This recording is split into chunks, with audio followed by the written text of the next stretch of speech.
Today's episode is brought to you by Element. Today's episode is brought to you by First Detachment. Are you looking for a supplement brand that truly understands hardworking athletes? Look no further than First Detachment. 1D's real world experience is what I would consider, and they consider, battle tested. I have known Justin Harris for pretty close to 2 decades. And if there's anybody that I trust with nutritional and supplement needs, it's Justin Harris. If you guys have followed me and have followed the podcast, you pretty much already know how I feel about the supplement industry. For me to get behind any brand, I have to trust the brand and I have to trust the person both. And I'm pretty sure you guys all know why. When it comes to creating formulas and putting products on the market, and there's nobody that I trust more than Justin Harris. While I love all of their products, I'd suggest that you check out the Field Rations and WTH first. Go to www.firstdetachment.com and use the code TableTalk10 to save 10% off each order. The link is in the description. Marek Health is a premium telehealth platform specializing in hormone optimization and preventative medicine. Are you looking to optimize your health in and out of the gym, improve recovery, sex drive, and quality of life? Have you tried speaking to your health professional about this and have gotten the cold shoulder, stereotyped, or just told it's part of getting older? You just go to marekhealth.com/tabletalk and you can create your own lab, or you can take labs that we've had set up for them, which are based upon the same labs that I've been doing over the last 15 years. Or you can use their guided optimization. With this, they'll put you in touch with a patient care coordinator, which is actually pretty cool because you get to sit down and speak to somebody that can understand what you're looking for from hormone optimization and the preventative medicine standpoint. After that conversation, they'll determine which labs that you should and which tests you should have done. And then from there, get the labs done. They'll review those labs with you and put you in touch with one of their hormone optimization specialists that can determine which supplementation that you should use over the counter or prescription. marekhealth.com/tabletalk. The discount code is tabletalk.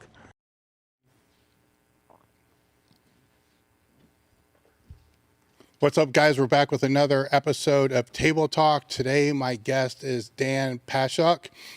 I probably screwed it up after saying it 3 or 4 times, no, you got but it it's right. close. You're dead on.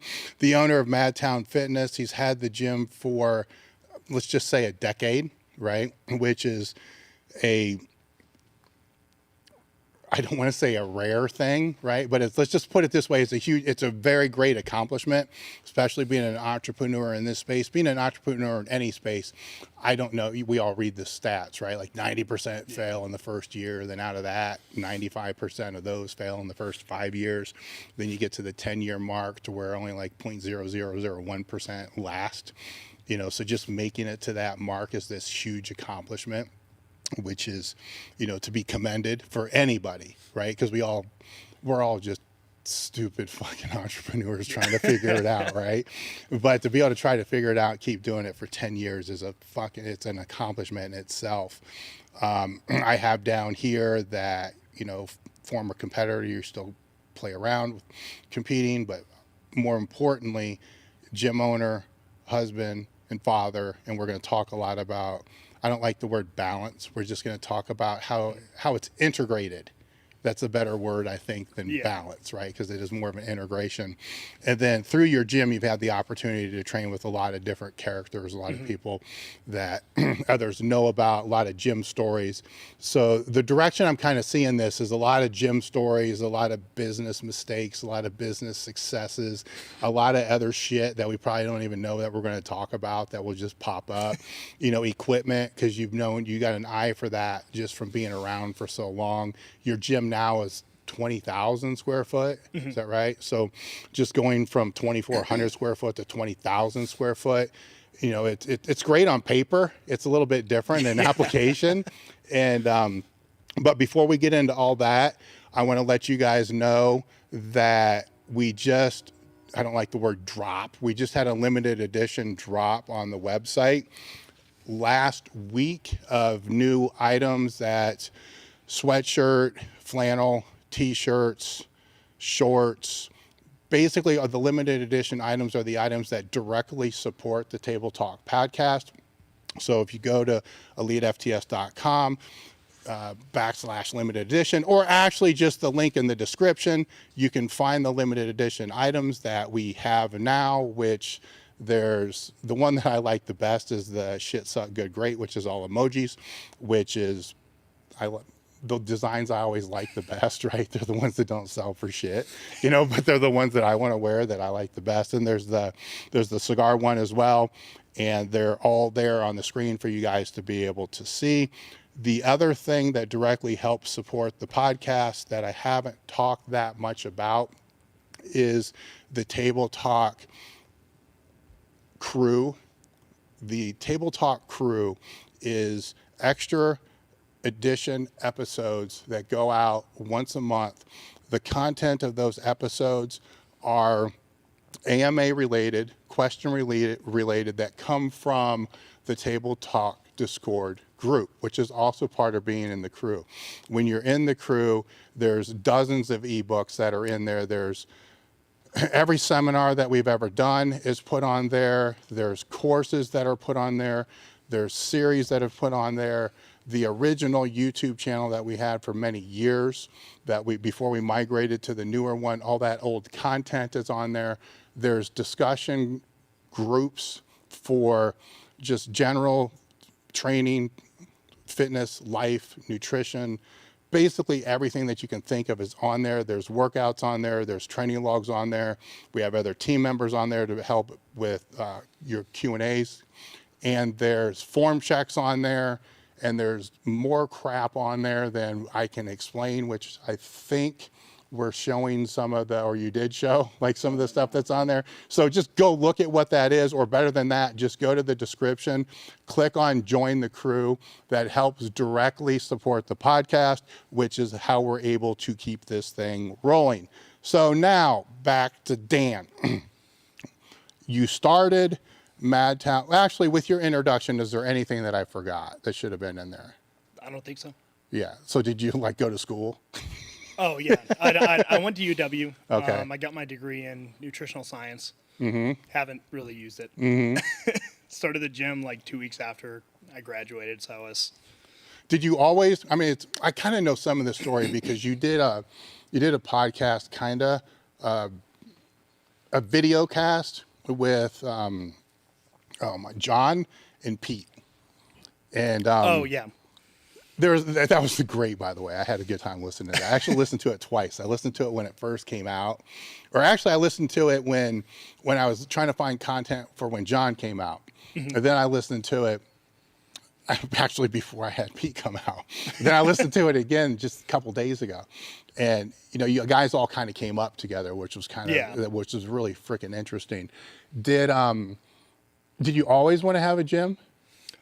Yeah, I had wanted to open a gym since I was probably 16 or 17 years old. Some of that stems from just having some really good, like high school. I had a really good high school strength coach. His name was Mike Ganavok. In high school, I was one of those kids that wasn't necessarily a great athlete. I have like zero fucking coordination whatsoever. Yeah. But I always liked the off-season training. And kind of as the powerlifting program was getting going at my high school, there was a point where, at that point I was a pretty mentally weak kid at that point. I wasn't really pushing it. I was always sandbagging my workouts, stuff like that. I just wasn't in the right mindset to, push and get better. Would you say you're mentally weak in other areas too?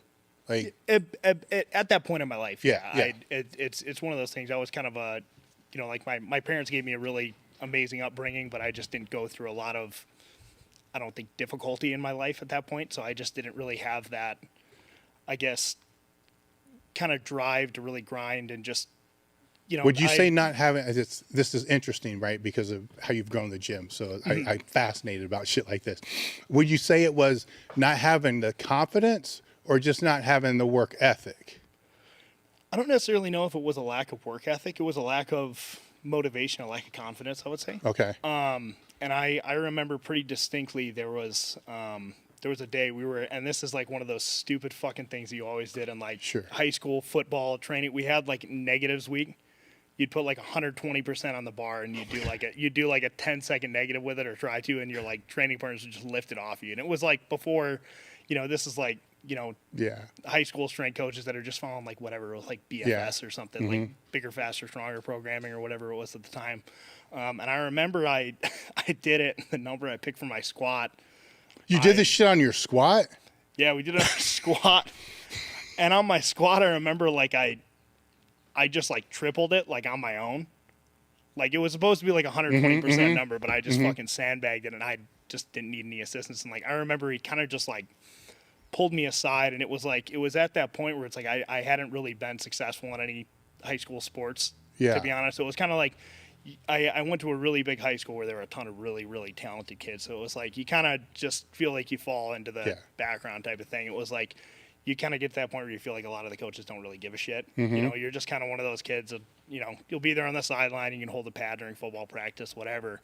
And I remember he like saw it, and he pulled me aside, and he kind of like I'm trying to find like the right way to word it, but he kind of like bitched me out. Like he was basically like, you could be like one of the strongest fucking kids in this weight room if you just actually applied yourself, is essentially what he told me. And it was like, I remember that as like a kind of a turning point for me, where it's like I felt like there was a coach that actually was like, you could be good at this, like a coach that actually believed in me, I guess, at that point. So I remember that, and I remember that kind of being a time where I just like I felt like a shift in just like my confidence in the weight room, and then the gym kind of started becoming, a place where I developed a lot of my own personal confidence. And then I also kind of got plugged into another gym. My still really good friend Kirk Reamer, he owns a gym. It's called Winter's Edge in Waukesha, Wisconsin, and he kind of took me under his wing and actually coached me in like powerlifting, and really got me into competing at like a little bit higher of a level. So it's kind of one of those things where it's like I started building confidence in the gym, as a person, and it just like I remembered in kind of those years knowing like I want to be able to do this for someone else, or I want to be able to provide that environment where other people can kind of go through that transformation, I guess. To kind of build that confidence. So that's kind of where it started. I was probably 16, 17 years old. To be able to reframe that, what was that coach's name? Which one? The high one, school coach? Yeah, the high school coach. High school coach's name was Mike Ganevag. All right, so your objective for that day, I'm laughing, but at the same time, the lesson learned is fantastic, right? Yeah. You are just supposed to lower 120%, and then they're going to lift it off of you. Yeah. Right? And you tripled it. Yeah, I just like hit it for 3 reps with the 10-second negatives, and you just basically, what the fuck? Yeah. No, but it's, I mean, the cool part here is, there's defining moments, I think, that we all have along our lives, different periods of time, different ages. He steps in, sees that, says whatever he says to you, and it changes the trajectory of everything that you do. You could actually say it probably changed your life because this is what you do now. Oh yeah, absolutely did. Did you ever tell him the impact that he had? I think I've texted him a couple times, stuff like that. I used to, when I got the gym going, I'd ship him out a sweatshirt or whatever once in a while and stuff like that. And I did have some other really good high school coaches kind of past that point too, and track and stuff like that. But I just remember that being, like a very defining kind of moment for me. Yeah, the reason I asked that is I had a couple coaches like that were defining moments for myself, and then I write the Under the Bar book or whatever it was, but at some point in time, and it's weird because I wrote the book and I mentioned them in the book, that I'm like, this would kind of be a weird way to find out. Like maybe I should like text them or call them, and let them know. And then when I let them know, they had no idea. Then I wonder how many other people have no idea, because people don't go back and say, because sometimes it's a thankless job, for sure. From the way it is. And I think it's important to let those people know that they were a part of that, and sometimes they come back into your life and it's a good thing. Sometimes they can come back into your life, be kind of like a creepy thing, but it's still important. It's still important to know, right? Because they don't know it, which is kind of, to flip it back on us, we also don't know. Like when you say something to somebody, if that could be that impact or not that impact as well. Yeah, absolutely. So that started the powerlifting career, and before college. Is that right? So you're 16 Yeah, that was at like the time. my junior year of high school. Probably it was. Yeah, it was probably my junior year of high school. Did you do any of those funky high school meets, or did you compete in real Oh meets? God, I did. We did. Well, we did the high school meets. There's actually a pretty big like high school powerlifting association in Wisconsin, which is awesome, and I think it's just gotten bigger. But yeah, we did the high school meets. I remember my first meet was so fucking bad. I remember I was in a squat suit and knee wraps, dumping 315 over my head on a fucking squat. It was like the Really? worst. It was probably the worst thing you would have ever seen in your entire life. I have so many questions right now. So with the high school meet, was it, because there's different high school meets. There's some that are more organized, and like Texas is more organized. And Yeah. some of the clusterfucks in Ohio, the people I was training with when I was in high school were like, hell no, you're not doing those, because like 6 platforms, Yeah. people wearing knee wraps for elbows and shit like that. So Oh, it wasn't like that. It was like, more structured? I think it was underneath like the USAPL. oh really? So I think it was like, I think the state chair of the USAPL was like Yeah. basically the head of, it's like WHSPA, Sure. like Wisconsin High School Powerlifting Association. So it was like USAPL judges, like a lot of, at least at like the state meets and stuff. I mean, How many there platforms? a lot of times there were like 6. Damn. Or Okay. like Yeah. 6 So platform that's meets, still, but yeah. it was like there were like high school teams and stuff. There were, my senior year we probably had 20 kids. Yeah. Right after I graduated, like when I was probably a freshman or sophomore in college, I think they actually won state Really? in powerlifting, which Yeah. was like the program had just started when I was like a sophomore. Did you have like the one lady with the really high voice that sat at because there's like one table that directs all platforms, just screaming, Dan! And you had to like point over to like, platform 5. I don't remember that. No. No, I remember these things because I went to watch them, and I'm like, what the hell? Like, how you supposed to? It was kind of like a wrestling tournament in a way. The way it was all just so much shit going on at one time. There was a ton going on, but I definitely have to give Wisconsin Yeah. credit. Like they were really, really well run meets for the fact that there were a bunch of like high school kids that Yeah. like don't know what the fuck they're doing, and like, it was actually they were pretty well organized in terms of like the way that they were running through the meet. Usually, I mean, like, sometimes at every meet there's like, not every meet, but it's pretty common to have like a missed spot once in a while. Oh, Or yeah, something like yeah, that. yeah, So it's like high school kids, but it's a lot of times it was like the school that was hosting it was using it as like a fundraiser for their powerlifting program. So a lot of times the coaches Okay. were kind of on the kids, like it was actually kids that competed that were spotting and stuff like that. They were actually really well run meets. In my recollection, it's a long time ago now. Yeah. But, Oh yeah. I mean, I remember them actually being probably more well run than a lot of local meets that I've been to. It sounds Since. like it. Well, yeah, that's probably a given. But you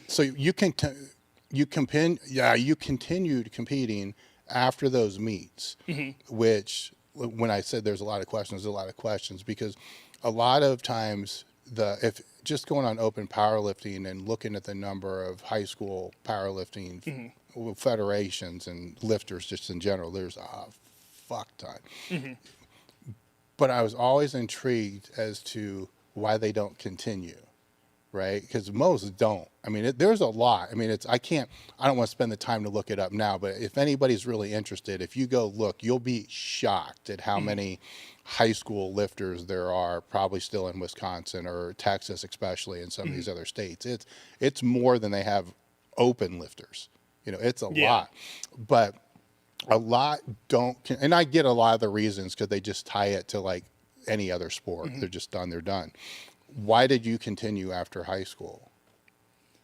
I think it goes back to like it was something that I drew confidence from. It was something that I felt like I was improving myself with. I did develop some really close friendships through powerlifting and stuff like that, and I don't know, it was something I was good at finally as well. Yeah. It kind of felt like, at least at that point in time, it felt like I was actually kind of reaching my potential. I also hit like a pretty big growth spurt like right after college, or sorry, not right after college, right after high school.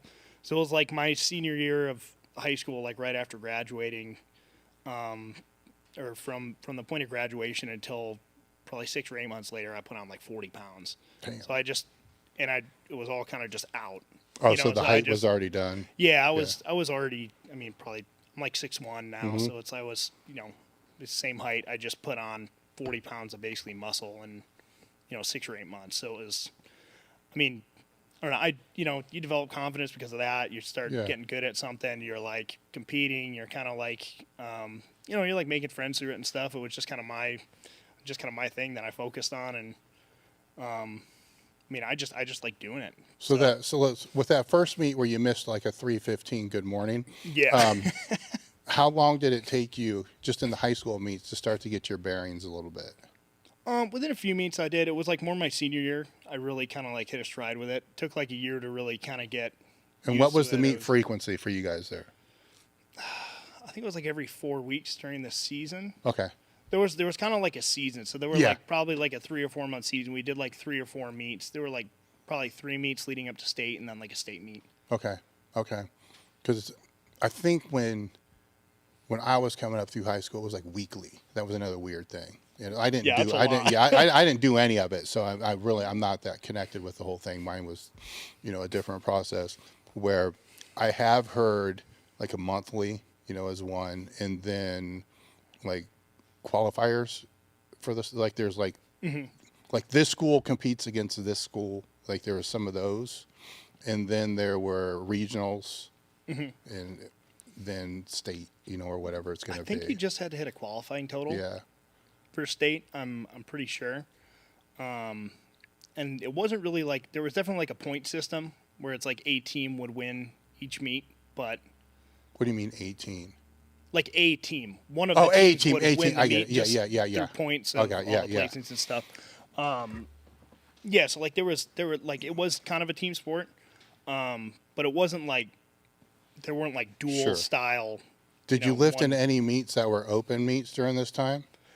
I think there were people that were like coming in as guest lifters to qualify for nationals or whatever because it was sanctioned. Like I'm pretty sure it was sanctioned through USAPL. Yeah. So I think people were coming in as like guest lifters to hit like a qualifying total for like nationals. But did you enter in a meet that wasn't a high school meet, that was just an open meet? Oh, no. So, I didn't until college. All right. So when that happens in college, right? So was there a break between high school and college from the competing part? Or was it still kind of an annual thing? No, it was. Right, okay. I started competing more in college. I probably competed too much. All right. Was there a like that wake up call, like, oh shit, because the lifting quality changed, or was that kind of still? You mean in terms of like competing too much? Not competing too much, but the quality of lifter you're competing against. Oh, not really. Because I my strength improved really, really fast. What year would have this been? Like 2009. Okay. All right. Because I graduated in like 2008 from high school. So it'd be like 2009. I was, I can't remember what I deadlifted or anything at like my first high school meet. I probably deadlifted like 315 or something and squatted. I might have eventually hit like 315 with the suit on or whatever. I think I benched like 265 or 275 or something. So it was like, I was like one of those kids that could bench basically what he squatted. Yes. Pretty typical high school. And was this all USAPL back then too? Yeah. Okay. Yeah. So then I can't remember what I ended up hitting,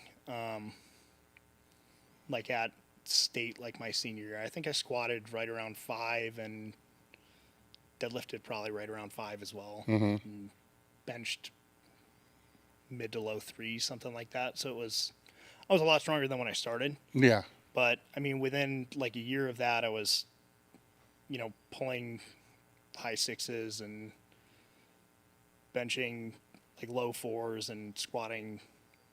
I kind of got into like multiply, so I was squatting like high 6s, low 7s. Yeah. So it was like, my numbers went up pretty quickly, partially because I transitioned to more like a multiply type of competition. But where were you training during college? Just at like the rec center. The rec center, multiply. It was terrible. Did you have other people training with you? Not really. I mean, I had like one training partner, but I was walking out in like a Leviathan and shit. It was it was fucking terrible. It was awful. Yeah, and like the bars are just shit. So you're like strapping up on deadlifts because you just can't even hold on to it because it's like smooth and shit like that. I was just doing what I could, but. So I wonder, right? It's because I compare that to my own path. Like when I was coming up, powerlifting was my first priority by far. I mean, there was no, like, if you could put it in a ranking, there was like no second, third, fourth. It was like the next thing was like 50, so it was this huge thing. So where I decided to go to school was wherever the best gym and crew and shit was at. Yeah. So and obviously you love powerlifting at the time, maybe it's not that first, but it's pretty freaking high up there. Yeah. You're not trying to seek out like where the best lifters are, or you didn't have the time to because of college and work and other things, or why settle for the rec center when there had to be other options, or were there not? I think it wasn't like Instagram wasn't what it is today. Like, it was kind of one of those things where I just didn't know any different. It was just all I'd ever done. I went into the rec center and there was like one or two guys that said they were powerlifters. So I was like, all right, I'll train with these guys. And, one of my training partners was one of the dudes who would, he'd hit like 675 from a 3 or 4 board on bench. Yep. But I don't know if he ever hit much more than like 5 in a meet. No, I so know. It's kinda, now you know what I mean? It, so it's like, that's kind of what I just got plugged into. Yeah. And, yeah. I wasn't competing at that point in like super competitive federations either. It was just like the guys that were in the powerlifting club. So you found your crew. Basically, you found a crew. I kind of found a crew, and that crew just didn't happen to be. Yeah, I know. No, I get it. I get it. Yeah. Competitive federations and stuff. It was just like all I really knew. I just didn't really know any better. Yeah. No, I get that. That's where most fall. Where I went from like one crew to I'm going to a whole new city. I don't know anybody there.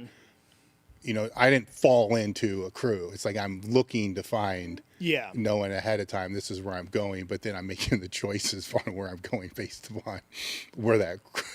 Yeah, I mean that's like if I was to go back, that's like the first piece of advice I give myself in terms of training is like seek out. I don't know, man, because then maybe you don't go to that school. You know what I'm saying? Yeah. I mean, in that area though, there were guys in that area that were a little more competitive and stuff that are sure. There's actually one guy, his name's Matt, that I always kind of like looked up to and stuff. During that time, that actually trains in my gym now still. It was harder to find though too, because those were private gyms, or key clubs, I guess is what they were called. And I mean, you'd have to like know the right forum, to be able to find these guys, or go to a meet and have them actually say, "Hey, man, it was different." Where now it's easier to find. Actually, the crews are kind of dying. They got to find gyms like yours, where they're there. Yeah. At what point through this process, why nutrition? Let me ask you that. I like biochem. Okay. I switched majors like 3 or 4 times. So where did it start? What was the original my first major? Yeah. Engineering. Okay. I just didn't like it. There were some lab classes I just didn't. I wasn't engaged in it. It was one of those things where it was like I was always kind of like a relatively smart kid. Like I was kind of like a nerd in high school, so I was kind of like, like engineering or pre-med, one of those two is kind of what you just like feel like you're supposed to do. Yeah. So I did engineering because I liked physics. Realized I didn't really like physics that much. Mostly that I just didn't really like I had a couple lab classes with just, and engineers are different types of people. They're just, you know what I mean? There's like, they're different personality types, so I didn't feel like I necessarily got along super well with engineers in a work type setting, and some of the lab courses and stuff I was in, and I was like, I just don't think I want to do this, so I switched to kinesiology. And what's kind of fucked up at UW is there's not like a cross campus curve or anything. Like each major kind of has their own system. So it's like in the kinesiology program, like if you don't have like a 3.9, like they're not even going to look at your application. But I came from engineering where as long as you have a 2.5, you're just in. Yeah. So it's like, that's kind of, I go over with like a, with like a 3.0 or whatever it is. And it's like, there's no fucking, you know what I mean? It's like they're not even going to look at it. So it's like, shit, I guess I can't get into this. So I switched to dietetics. I didn't want to go the clinical route, so I switched to nutritional science because I really like the biochem side anyways. Okay. And I kind of stuck with that because I liked it. I haven't used it, but I liked organic chemistry. I like biochemistry. It was stuff that just kind of made sense to me and that I enjoyed doing. It's interesting too because I independently put my degree together. when I was in college. So it was like exercise science and nutrition. And it was, all the nutrition classes were just the whatever, right? Like sport nutrition. And they were just like, oh God, you know, it was just like, you know, but it was nutritional biochem. Intrigued the shit out of me, which I thought I was in way over my head because, you know, I didn't really give a shit about chemistry or any of this other, but it fascinated the shit out of me. It really did, because I was interested in it. So I could see the appeal there, you know, compared to the general nutrition. I don't know what they would call the general nutrition side, but that was like one step over fucking muscle and fitness, you know, kind of, you know, with that, where it's interesting because you're powerlifting, right? And that's not like the interest of most of the powerlifters. Yeah, so it's like the last thing. Exactly. Yeah. So you're going in and having these conversations about like hydration and shit, and they're just like, are you talking about beer? Well, it could have been you as well, right? So what do I know? When did as you were going through, what were you aspiring to do after you graduated? At that point, I just wanted to open a gym. Okay. I had kind of settled on it. I wasn't sure if that's what I was going to do. There was a portion of time where I started thinking like, okay, I had like a much higher GPA in my later years of college than I did initially. So I was kind of starting to think about like, maybe I want to try and apply to a med school, like try and get into one of the smaller ones and see if I can do it. But I was kind of just like, you know what, like, it was a weird time where like a lot of my buddies were getting out of college with, you know, biology degrees or whatever it was, and like they were having like a hell of a time getting jobs. And I was kind of like, fuck it, like I'm just gonna do it. Like I'm gonna regret it my entire life if I don't do it. You know, if I don't just apply myself and try and open a gym, at least try it. Like if I try it and it doesn't, well, at make that it, point, like, I mean, fuck it. Like none of my buddies have jobs anyways. Yeah, like I just like. It was kind of like a what's there to lose type of thing. Yeah. So I had just like known deep down that I wanted to do it. It's kind of one of those things that as I trained, you know, in the years kind of leading up to that, from kind of that turning point in high school of starting to have that, I guess, desire to do it, I kind of started feeling like that could be kind of my purpose, you know? Like I was kind of trying to find that, you know, everybody's always trying to find their purpose in life or whatever. It's like, it just felt like kind of one of those things where I was like, I just feel like I'm kind of like meant to do this. Were any of your electives business related? A few of them, none of which I would really say crossed over or applied to what I do. I definitely wish I would have taken more business courses. That's something I would definitely do in retrospect. I've kind of thought about like going back and trying to get like an MBA or whatever, you know, in the future or something, but it's just in reality, I just don't have the time to do it. There have been a few times that's kind of crossed my mind though, to think about going back and just learning more, because I never really had that formal education on the business side of things. You know, the struggle I always had with that one, because I'd be lying if it didn't cross my mind. I've done a lot of business education, you know, stuff like that, was, and my assumption may not be correct, is what kept me really away from it more so than anything else is I'm in a small business world. Like, and it seemed like everything that they were going to be discussing was going to be corporate, you know, and unless I have, you know, a corporate structure, then what fucking good is this going to, you know, I'm trying to figure out how to like swipe fucking pins from the bank so I have enough pins at the, you know what I'm saying, in the office to, like, they're not teaching you bootstrapping. They're not teaching you shit like that. You know, they're teaching you things that are such a different level that I don't even know if you can apply it, you know, where the basics are, it's like training, you know, like the basics are still the basics that are going to get you through. And I could be wrong with all that, but I don't think so. I really don't. Yeah. You know, especially the longer I've been around and the more people you speak to that have had business for a decade like yourself, and you look back and it's like, well, what are the most important things?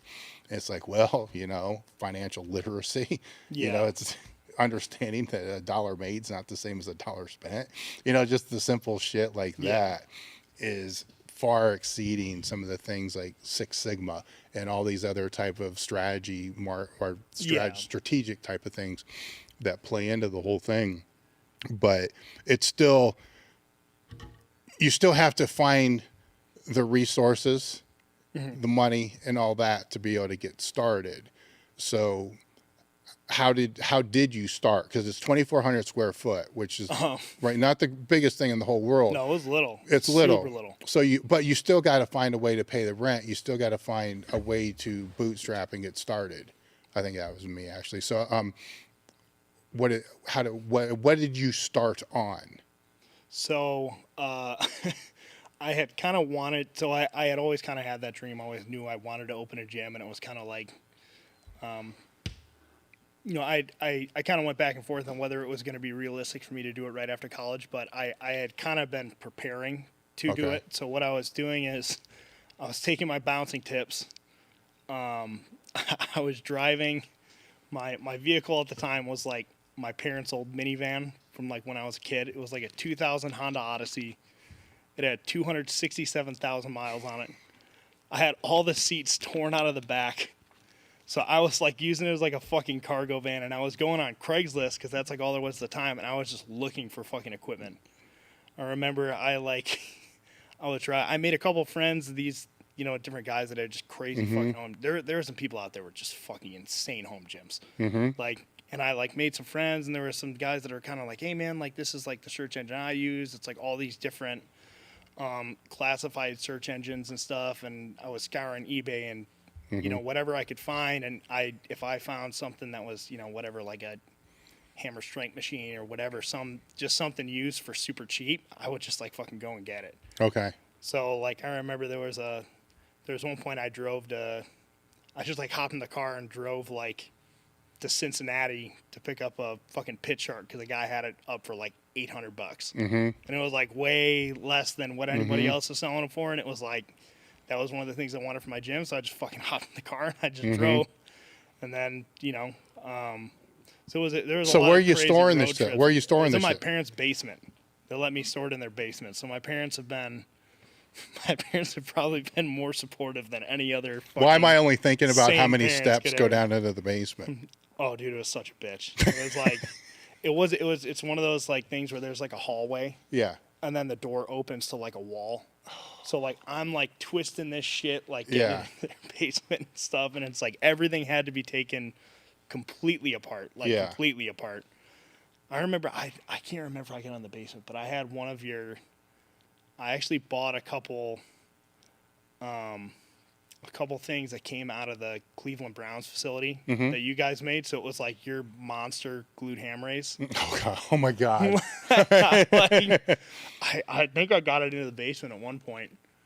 I don't fucking know how, dude. I There's don't even no know. Like, that I don't even thing. like. No, I think I had to have it like stood up, Yeah. twisted around the fucking door. It's like 800 pounds. No, it's huge. It was so dangerous. It was so You bad. got that into the basement. I think so. I got everything into the basement at one point. I had just fucking everything. I had like the sides of the pit shark were like I had Yeah. a tall model. Yeah. So I had like the sides are fucking taken off. I'm like twisting it down the stairwell. Oh my God. Funny. That was Yeah.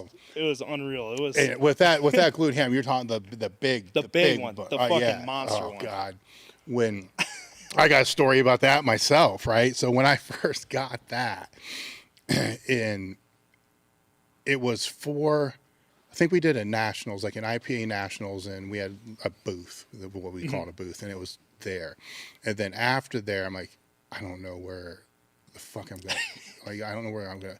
It was, I actually, I don't even know if it was before or after that. All I know is when it was delivered. It was before that.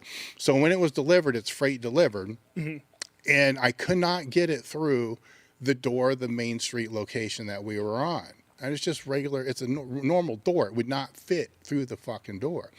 But I had Was it the office type building, or was it it was an office building. warehouse one? It was the office building. It was before that. We were way before that. Oh, okay. Yeah, okay. so it was on Main Street. It's like 400 square foot. It's just like an office place. And then the little I see. area, Okay. the office next door is where the gym, and it wouldn't fucking fit in there. And so, and I had a storage container that I rented out in the middle of Bumfuck, right? Because it's cheap. It's like $30 a month. Yeah. That roll-up storage unit. And so I drive with the guy there, and then, he doesn't have a lift gate. And, right, so this thing is like, we both struggle to get it to the end of the fucking truck. And at this point, I'm like, this thing is like 800 fucking pounds. And the guy's looking at me and he's like, the driver's like, are you thinking what I'm thinking? And I'm like, I'm not too sure, but what I'm thinking is we just push this fucking thing off. It's not like the pad's wrapped. I'm like, worst case scenario, it's gonna like scratch some shit, but who cares? We're not lifting this thing down. So we push it. It didn't work as we planned. So we push it off, and it doesn't go like you think it's gonna go like that. It goes like this.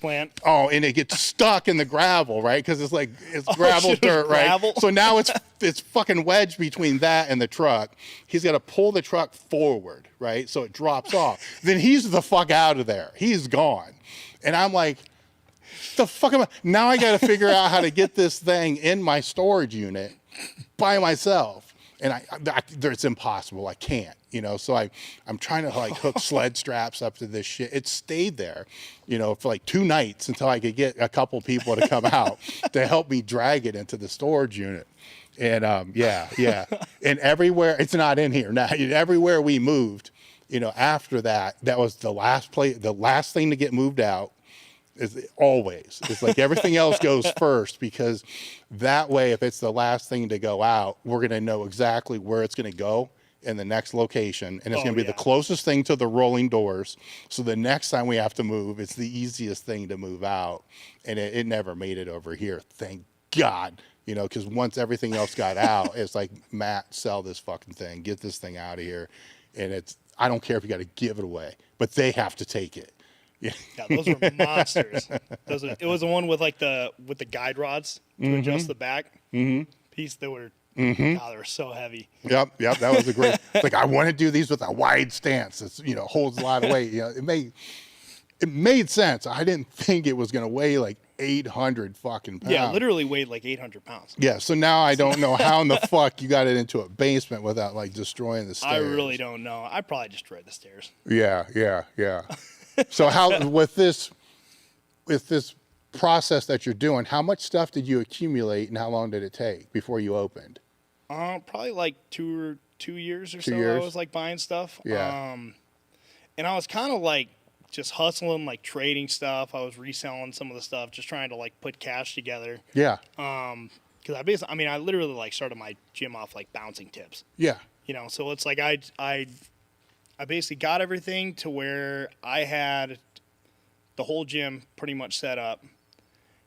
And this is another story you'll probably fucking like. But I remember like one of the last things I had to do was get flooring.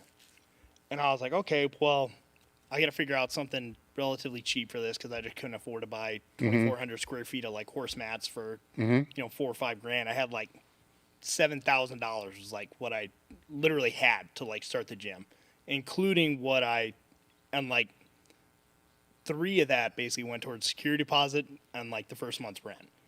So it's like I probably had $4 grand left, so I like was trying to I ended up finding this guy that was selling like used track flooring, and it was like this farmer or whatever, and he was like, oh yeah, I bought it to like throw into one of my barns, but I just didn't use it. So I like go and I buy it, and he's like, he's got it all rolled out so I can see it, or he has like one of the rolls kind of rolled out so I can just kind of see it and stuff. I'm like, okay, like this will work. It's just like dense, relatively thin rolled flooring that my idea was like, I'm going to get like that shit that they use for like tire paint to like paint them black. And it actually fucking worked. The paint actually worked. But the issue is I buy all this, and then I'm as I'm setting the gym up, I start rolling them out, and they're just covered in like horse shit. Oh, fuck. I was like, fuck. Oh, man. So this dude totally like conned me into buying, like told me they were all, and like, oh yeah, I bought them and I just never used them, so I'm just selling them off. So I like buy all this. So I'm like power washing them, and I'm like literally hand scrubbing. And at this point, they're in the gym. No, not in the gym. They're like in the parking lot out back. Okay, that's better. It's like they're like in rolls. So I get and it. all the obviously he like rolled them so it's all faced inward. Yeah. So I couldn't tell. Yeah. So like they're in rolls in the gym, so I'm like bringing them out, power washing them, fucking hand scrubbing every inch of them, and then I'm like I put tire paint on them, and it actually worked. The tire paint's not a bad idea. No, it actually worked really well. Yeah. There was a gym I managed when I was in college, where the owner got his mats from were conveyor belts, Oh, so yeah. they'd be broke conveyor belts. And great idea. And most of them were okay. But some of them were just, once they unrolled, it was like, oh God, this is gross as hell. I mean, Yeah. it was just not horse shit. That's way worse. But, It was so just bad. the paint would have made a huge difference, right? Yeah, and Because it's like, how do you hide this? Well, like the track flooring was like some of it would have had like stripes and shit. Yeah. It was all cut up or whatever. So it was just like that really high density, grippy, like indoor track stuff. So it was Yeah. like blue and whatever. So I painted it black and it looked like brand new rolled flooring Sure. basically. But it was a bitch to get it to the point where I was comfortable Yeah. putting it in the gym, like it was, I mean, I don't think anybody ever knew. That's probably No. the first time I've ever told that story, to be honest. I sanitized the shit out of them. Sure. So they definitely weren't. Well, up to definitely that, wasn't yeah, anything up to left that on 'em, point, but- you got 2 years of basically, hustling, to be able to find equipment, or if you found equipment that had value that you didn't need, you were selling that equipment to be able to parlay that into things that you did need, plus saving everything above all that. So 2 years pushing into it to where, even the $7,000 at that point in time is well over what most people now have when they're trying to open a gym, because they just say, I'm going to open a gym, and they don't have any Yeah. prep going into that whole thing, where you had this strategy, not a strategy, but a plan, and with that comes discipline, right? To save the $7,000, you're obviously not blowing fucking money on stupid shit, to be able to put this Yeah. into place, or you were and could have saved $14,000, but I'm kind of guessing that's not the case. I mean, I'm sure I could have saved more, but I don't. Yeah. I was trying to save. I knew what I wanted to do. I mean, it was kind of it was basically my like whatever life savings. It was all I had put away. After birthdays or whatever. It's all that kind of stuff. Like Sure. So it's. I mean, I think I put a decent amount away. I mean, one thing that helped me a ton is my parents paid for my college. So like I didn't come out with a huge student loan payment or anything like that. So that's something that not everybody has. Yeah. And I was really lucky with that, and I definitely am grateful for that, and I feel like I made sure I took advantage of that because a lot of people are coming out with $500 or $1,000 a month and Sure. just loan payment. It's like I wouldn't have been able to open the gym. All right, so At least at that they're point in investing in your education. Then you're like, Yeah. okay, I'm going to open this gym with mats full of horse shit. Yeah. So what are their thoughts at that time? I don't think they really I don't think they really got it. I don't think they really like neither of my parents, like my dad doesn't really like lift or anything. Like my mom definitely hasn't really lifted ever. I think they were kind of like I think initially they were probably thinking like, well, you probably could have been like an engineer or a doctor or something, or done something else. But they were supportive though. They were kind of like, I think their response was kind of like, oh, okay, like that sounds good, I guess, like Yeah. type of thing. And then I think they saw the way that I applied myself to it, and especially through the first year. Like the first year was fucking hell. So it's, the first 3 or 4 years were hell, but the first year especially was hell.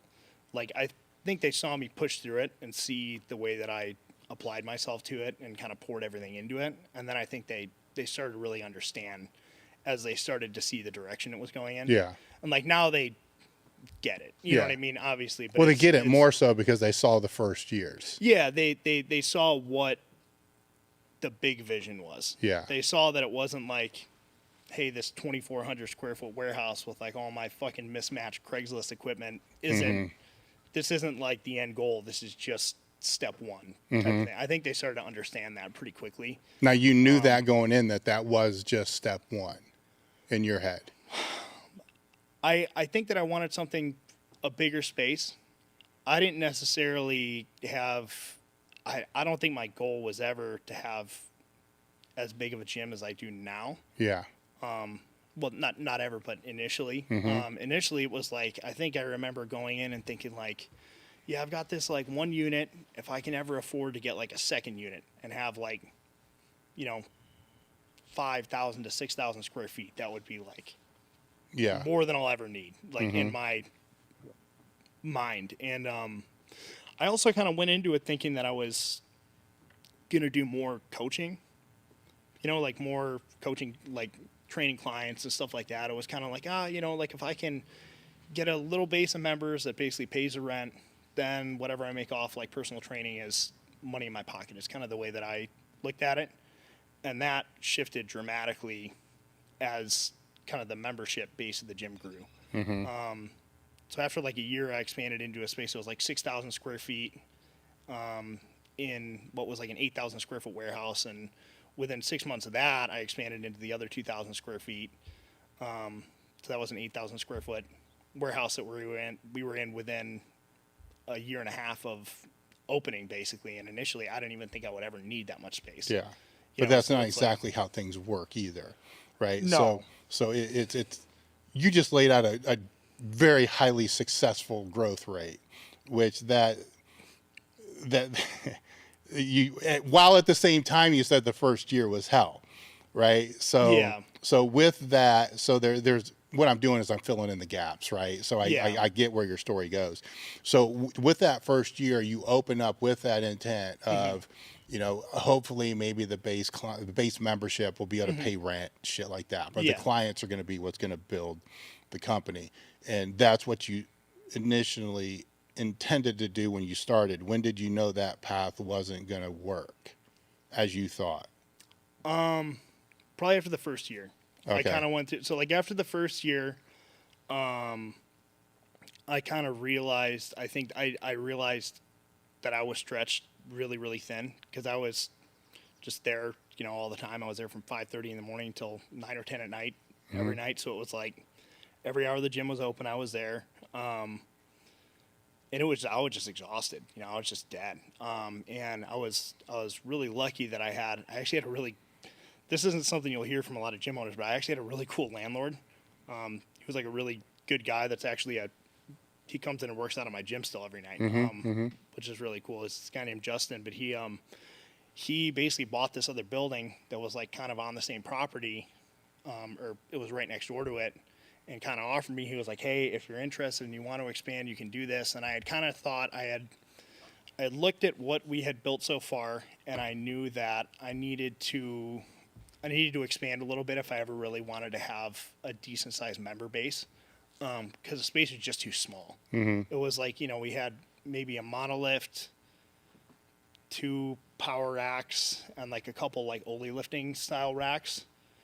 But then we had like a pitch shark, a leg press, and like a little dumbbell area. And that was pretty much it. Like maybe a leg extension or a leg curl or something. But it was like, that's all I could fit in the entire space. And it was like when people were coming in kind of looking at like getting a membership, they were kind of like, well, you just don't have enough stuff, like it was like even some of the power lifters were like, I just would like to have more stuff for assistance work, so I was kind of like, if I get into a bigger space, I add a decent amount of machines, which I still had a bunch of machines stored in my parents' basement, so it wasn't like it was like which they were happy when I expanded because they finally got their fucking basement back, but I was kind of like, I need to get into at least a little bit of like a bodybuilding market, get enough stuff that I could have people that want to do that type of stuff, interested in the gym, brought in a little bit of cardio stuff, just like a couple treadmills and a couple ellipticals, nothing special at all. But once we got to that 6,000 square feet, I was able to bring in, I brought in a couple more squat racks. I brought in just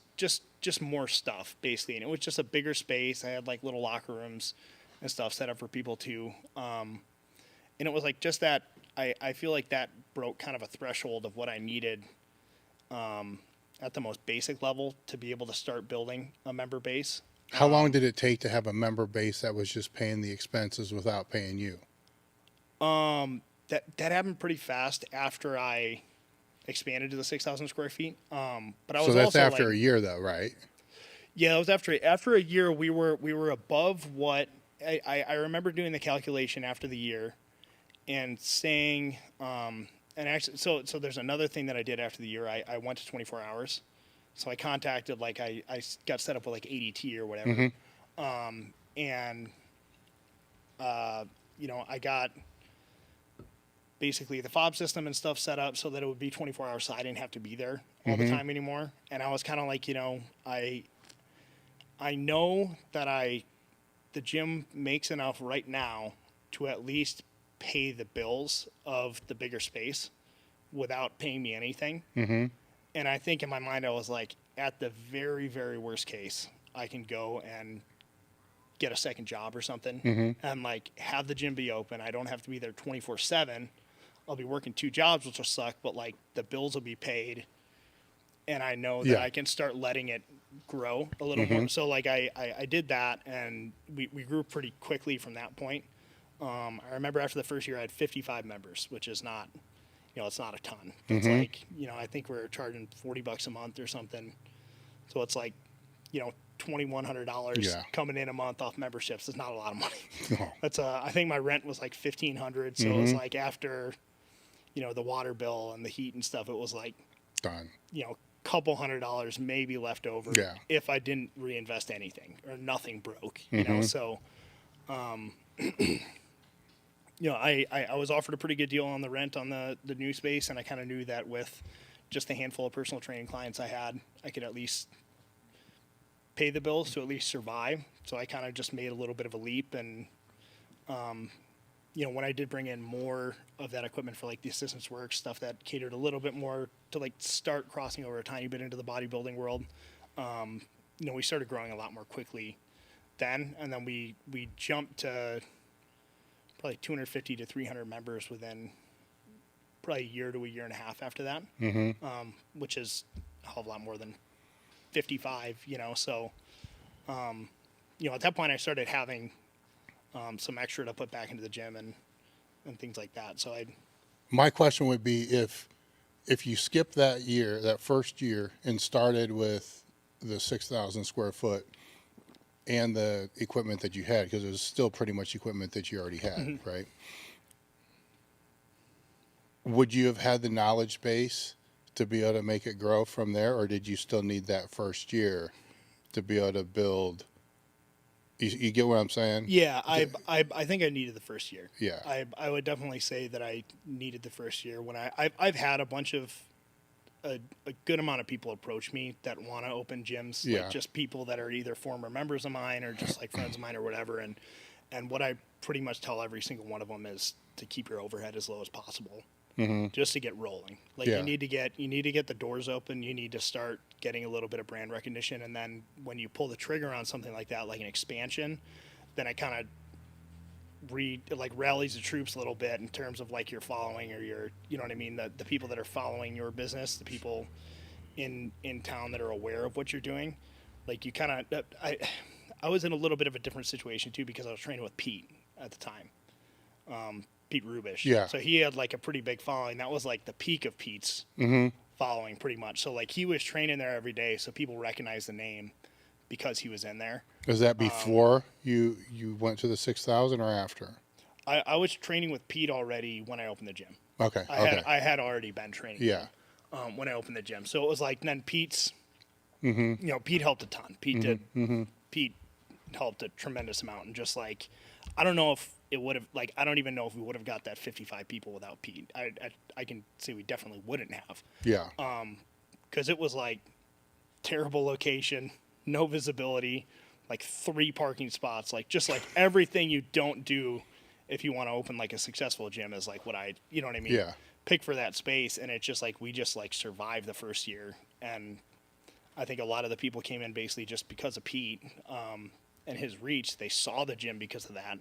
And then came and gave it a try, and I think a lot of those people were like, "Oh, it's like it's dead in here all the time." You know? So it's kind of like they can come in. It almost feels like they have their own personal little, almost like home gym type feel. That's kind of like what it felt like initially. So that's what drew people initially, and then we got enough people that I was comfortable to kind of make that leap into something a little bit bigger. Okay. Well, 2 questions. I mean, did he bring the washer and dryer in when he started coming in? No, no, those are still in his parents' basement. But what are some of the other lessons that you think you learned in that first year, though? Of outside of that, right? Because I get what you're saying, that you have a little bit of a following. Then when you grows, that following wants to also let everybody else know that, hey, look, my gym just expanded. So there's that, but there's also, the struggles of just being that first year entrepreneur, gym owner that falls along those lines too. The frustration, all this other kind of stuff. What are some of the other attributes that maybe you already had but were reinforced? You mean just kind of like advice for people? That Not are getting into advice, their but first things year, that or- you look back on and see that, you know, either it was, obviously it's not what you thought it was going to be, because it never is, right? Oh, you know, it's from, I think that a big lesson that I've learned, and I've learned over and over again, and I it gets more concreted into my mind as my gym is now kind of going through another period of like really rapid growth, is that if you don't offer something that's significantly better than your competitor, people aren't just gonna fucking show up. Like, you're not gonna open a gym and be like, oh well, like I like my buddy said they would come. Like, they're probably not gonna fucking come. yeah, You know what I mean? Like, it's one of those things where it's like what people say and what people do are two very different things. So like you need to be able to sit down and say that you're objectively offering something that's better than your competitor, or that's unique in some way that makes it so that you set things apart. Because now it's becoming even more prevalent. There are so many people trying to open gyms, especially like gyms that are kind of similar to like, you know, that like, you know, go buy some used equipment, throw it in, kind of try and build it from the ground up. You know, and there's like a lot of passion behind it, but I think I learned pretty quickly that like, you know, I may not have personally liked some of the other gyms in the area, but like not everybody was looking for exactly what I was looking for. You know what I mean? In a gym, it wasn't, I didn't really have more in that first space to offer than, you know, any other, like most of the other significant competitors, which is why people weren't exactly flocking to it. sure. You know, so it's like when I made that jump to the second space, it was like, okay, now I can offer enough that it's kind of past the threshold of like the baseline level of, I guess, equipment that people need for their training, or what they look at as enough. But it's also like a unique environment. So it's like I had kind of that environment right away, but I didn't have enough in terms of the physical space, in terms of the equipment, stuff like that, I don't think, to really draw people in. And then the other thing is just like it costs so much fucking more than people think it does. For just like the space overhead of a gym is unbelievable. Like it's just not space is really expensive. Labor nowadays especially is like really expensive. It's just the costs. You know, you think you're gonna be like, oh well, like yeah, I'm gonna have 50 members, like no problem. Like I'll have 50 people in like the first week. It's like you probably won't. You know, it's probably gonna take 4 or 5 times as long as you think it is to hit that 100 member mark or 200 member mark, and you need to be prepared to kind of grind through that. And you need to do your financial calculations to make sure that you can survive that as you're kind of getting there. And then the other thing is, I think it's something that I've kind of relearned over the last year as well. Is I think there's a lot of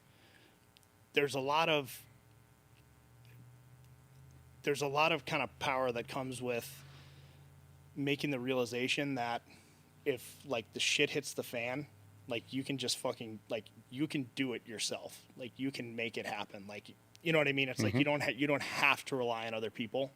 I've kind of gone in ways with that where it's like, you know, you get worried, you know, whatever, like a contractor's going to leave or something like that or whatever. And it's like, it's something where I kind of learned about myself is like, I'm going to make it work, whatever happens, because pretty much everything fucking happened the first year. Oh yeah. Everything I could fucking imagine happened the first year that would make it a lot harder to survive than I ever thought it would be. It's just, you know, I think something I kind of learned about myself is like it was a lot fucking harder than I thought it was going to be. I think for most people that's how it is when you start a business. If you actually get to the point where you survive long enough to see it be successful, it's at that point it's probably been a lot fucking harder than you went in thinking it was going to be. But it's just like that kind of knowledge that like when it's fucking go time and you just got to make it work, that you can kind of do that. No, I think there's a few key things that you said. There's, you know, being able to objectively, you know, be better than your competitors. Keyword objectively, you know, because that kind of makes me think measurable as well. You can't just think that you're better. Yeah. That doesn't work. right? Everybody thinks they're better. Exactly. And some people will even justify why they think they're better. It needs to be objectively better in whatever way that you want to stand out.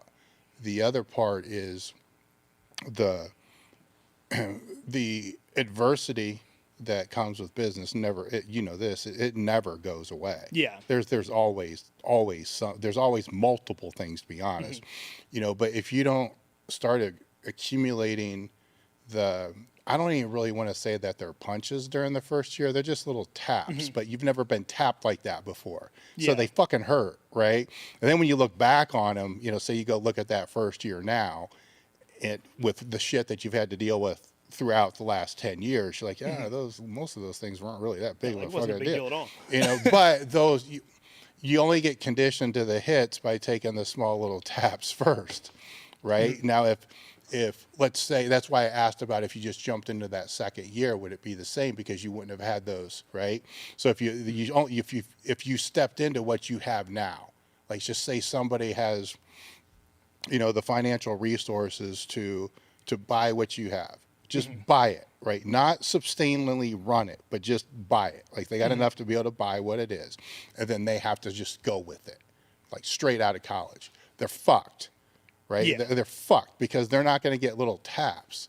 They're going to walk into like sledgehammer hits right from the very beginning and get knocked the fuck out, because they don't have that accumulated resistance.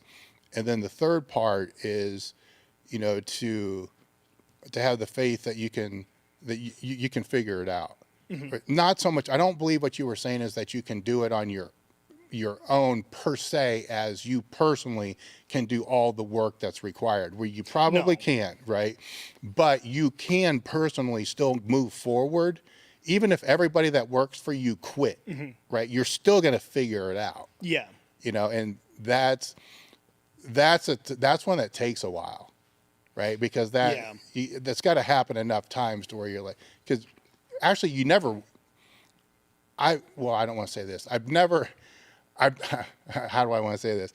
I want to say I've never felt like I wanted to quit, but I'd be lying. There's many times that I'm like, fuck it, I'm done, right? But that's just bullshit that goes on in your head. It's just part of it.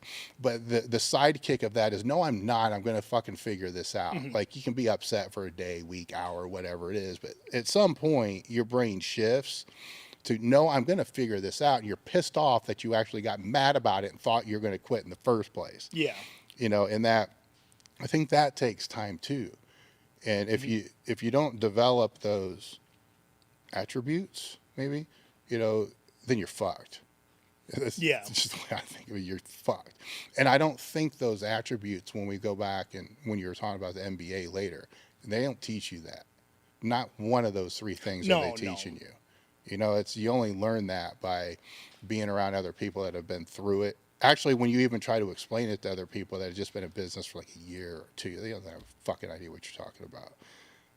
Yeah, that was something that I was more interested in when I had more interest in scaling. Yeah, like way farther than I have, and I did open a second location at one point in time. Yeah, I ended up closing it after COVID, and it's a whole super long story. But I basically took on a business partner for it and bought him back out within a year. It was kind of just a mess, and that's something that I think kind of stunted the growth of my gym, but it's also another thing that taught me a lot of lessons. There were a lot of things I fucking did wrong with it. There were a lot of things that just, you know what I mean, that I wouldn't do. It was almost like we moved into the building that I'm in now, which is about 20,000 square feet. And I bought the building that we're in, which is another thing that I think if I open another gym, I would wait until I can own the real estate to just not fucking deal with the landlord. And because I can renovate it myself. But what I kind of got with that second location, it was almost like I got to do like a second practice run of like the whole startup process of a gym. It was like opening the second gym was kind of like, okay, this is what I think would have worked better, and it still wasn't it. You know what I mean? So it's like I fucking, in my mind, like I fucking failed at it twice. And then when we kind of got into this new building, got into it, I initially kind of did what I thought would work. I kind of did it a third time. And then, after I basically closed the second location, partially because of just COVID, we just lost a ton of people during that time. And because I've got 3 kids now, and I was working all the fucking time. I was trying to be in 2 places at once. It's like I was able to reapply myself 100% to the single location, and I feel like that was almost like a 4th round of being able to kind of go back in and redo everything. And now we're kind of going through this round where we're kind of redoing everything again, and I finally feel like I'm starting to get it right. What do you mean redo everything again? I'm going through and I'm remodeling the whole building. It's like I've bought a ton of new equipment in terms of like the visual aspect of the space. We're just making everything look a lot more professional. We're going with a lot higher end type of stuff that we're realizing does draw people. Our equipment's more catered towards, I think, a more diverse group of people than just like the super hardcore type of people. We brought in a lot of equipment that's more like female friendly, stuff like that. And I think that through that, people have just kind of seen it, and it's just like people are starting to look at it as like this really nice gym. Whereas like that's not necessarily the image we had before. We had like the hardcore gym kind of vibe, but like we're kind of transitioning to what I almost wanted to feel like a premium hardcore gym, if that makes sense. Like kind of just like a different type of spin-off of like the hardcore gym. Well, you're obviously not losing your more serious members. No. So you're to be able to do that but grow the other part, is obviously going to scale way faster because there's going to be more people on that other part. That helps with that, which allows you to be able to give that more hardcore, or however you want to define that, right? Because the reason I say that because you can have people that are on that general fitness thing that are way more committed to their program than what a lot of the hardcore people are to theirs, right? So it's absolutely. How do you actually define that hard? You see what I'm saying? Yeah. How do you objectively define that? You really can't, because it's not the same. But the needs are going to be different for each group, right? What you've been able to do is to integrate those needs in a branded way, which is what basically Madtown Fitness is, right? It's allowing that to happen, which is very hard to do, right? So I don't know if I can even say what I'm trying to say, because a lot of people will fall more just on one side or the other, right? And both of those sides, actually one side fails greater than the other, right? The hardcore side fails at a much higher rate than what the other side. I don't know if that's necessarily true either, but that hybrid that's in there is, I don't want to say destined to not fail, right? But because everything can still fail. But it allows both to grow, because where if you're talking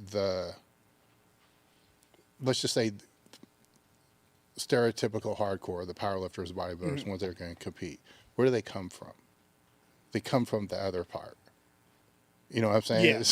So that feeds into that, right? So or you just hope that they see something on social media, then they come because of that, which I don't know if it necessarily plays into that a whole hell of a lot. Maybe a little bit, but not as much as what the other would. Yeah,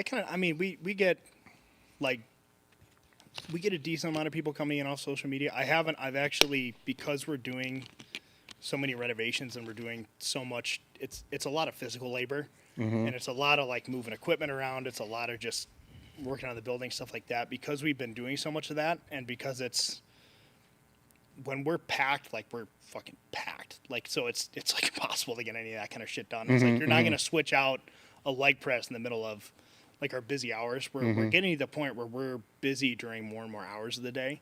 And because of that, I'm kind of actively not marketing to almost not bring in more people quite yet, because I just want to get the facility kind of ready for like a bigger rush of people. Shoot, I lost my train of thought. Just moving this stuff around, the lack of marketing, the social media aspect. Yeah. But what I did realize is that, like, you know, for example, when John moved back to Wisconsin from Yeah. California, we did definitely get a rush of people because they saw, you know, kind of that social media, you know, Sure. they saw John on social media training at Madtown. We probably had 25 or 30 new people coming in, like, oh, is this where John Haack trains? You know, type of thing. So it's like, we definitely get people enough. That I actually had, when John Meadows came out to my place, like, that was like right after I moved into our new building, and it was totally different at that point than it is now, but he did kind of like a gym tour video and stuff. We've had a ton of people come in just off that. Like, mention that they found out about the gym through that. So it's like, I don't know if our social media, if the gym's like accounts on social media bring people in, but I think other people's No, social media that brings does people in. tremendously, right? Because that's going to keep feeding for as long as that video stays up. Yeah. You know, it's when I was searching your shit before this podcast, that's one of the top videos that popped up when I searched YouTube. You know, that and the interview with you and Pete and you know, John. But that, I'm trying to think which one popped higher. That one might have popped higher. You know, John's might have been a little bit John's lower. has a ton of views. John's has, yeah. We've had a lot of people come in off that. But the more, and obviously the more that John Haack publishes stuff on his, you know, the more that's going to drive that in there as well. And you've had other people come out there as well to train, you know, so. Yeah, we've had plenty of, like, you know, bigger name kind of lifters, and there's a lot, I mean, we had, in terms of bodybuilders, we had Fuad Abiad come out with, like, kind of his whole crew. Justin Shire's been out a couple times.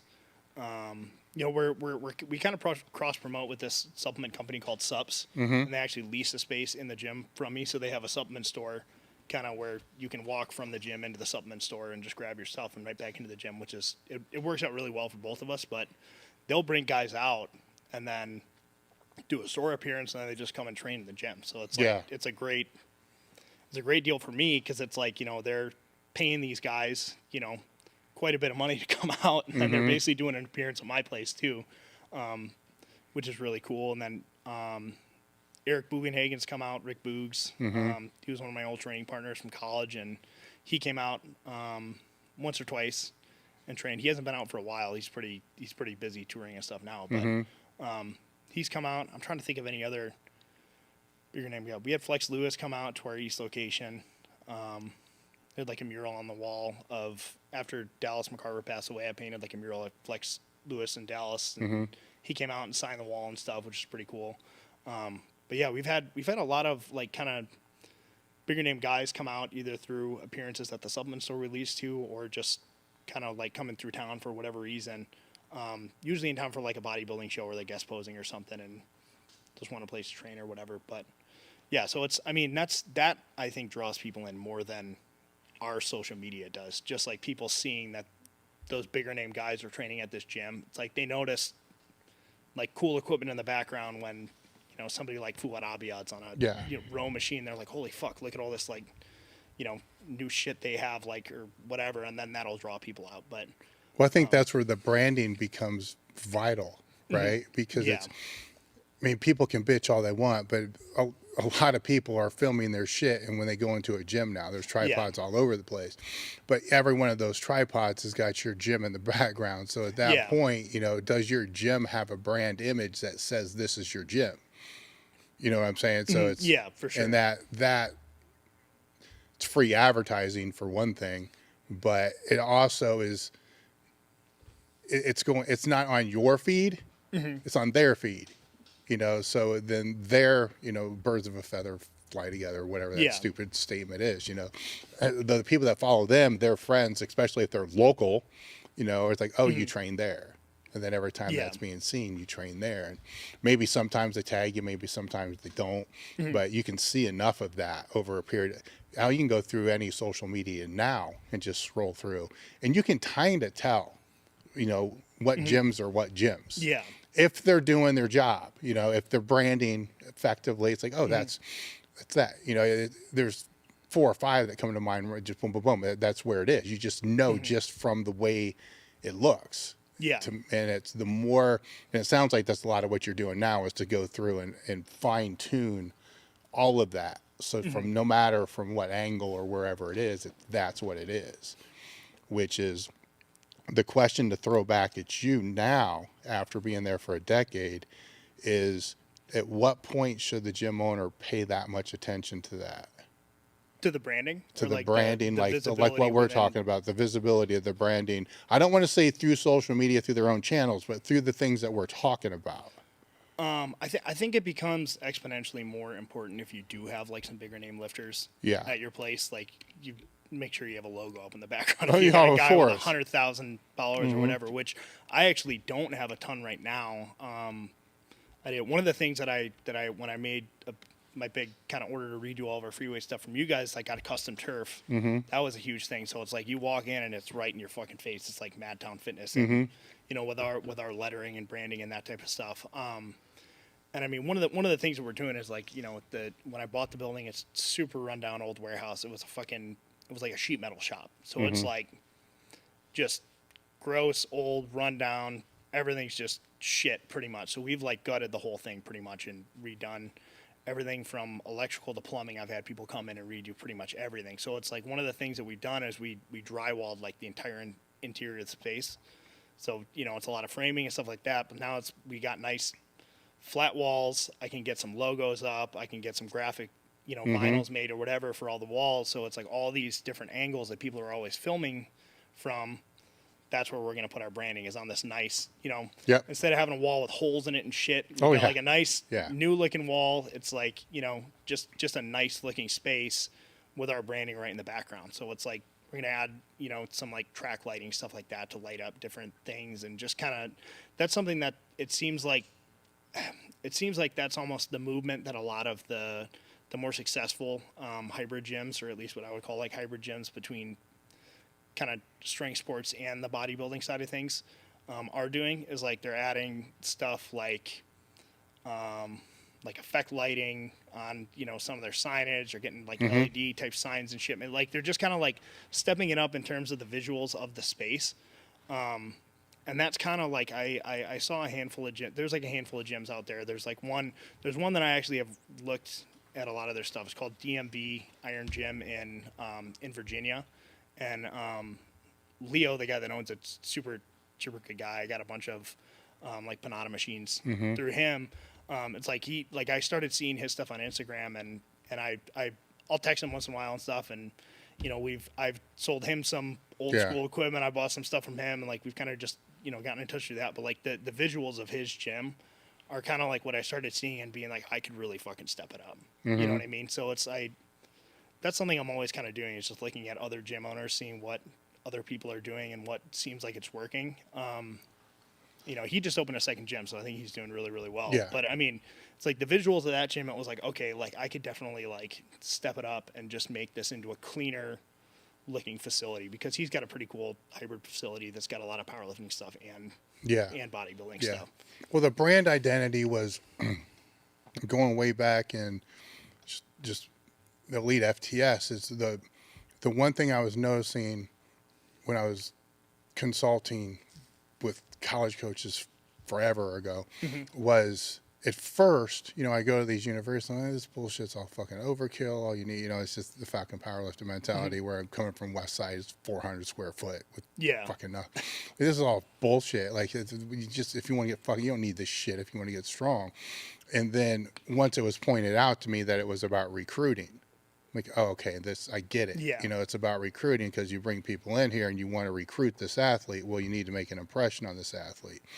And then, you know, as Elite FTS grew, as the equipment line started to grow, it became more about gyms should do that. You know, so anywhere a college has the ability to put their logo on a rack, so should a gym. You know, all of that, from the laser cut, from the vinyls, all the other stuff. So any of the locations that we've ever had, and I don't have a per se gym, right? It's just a private thing. Yeah. One of the things I've always been very cognizant of over the last 3 locations it's been at is, anywhere I would be in the gym, if I took a picture, you should be able to know it's my gym. I would lay on the floor. I would sit on a bench. I would just anywhere, and back then it was, it wasn't cell phones. It was just fucking stupid phone. Yeah. And because I was thinking, well, if somebody comes in here and they're taking pictures or we're doing a photo shoot or whatever it's going to be, they need to know where it is. And, since phones have cameras now, it became a whole lot easier. But then it became more of, well, if they're filming a lift, what's in the background? And you don't want it to be fucking gaudy and all this other kind of shit either. But it has to be, signature wise there. Where can a laser cut logo be? Can that logo be your logo? Can it be, because it can get overkill. I mean, if you're in here personally looking around, it's kind of fucking overkill if you look at all the logoing. But a lot of that is because I say, when you come in, I want you to say, well, it doesn't have to be Elite FTS 8 times on the thing. It can be yours.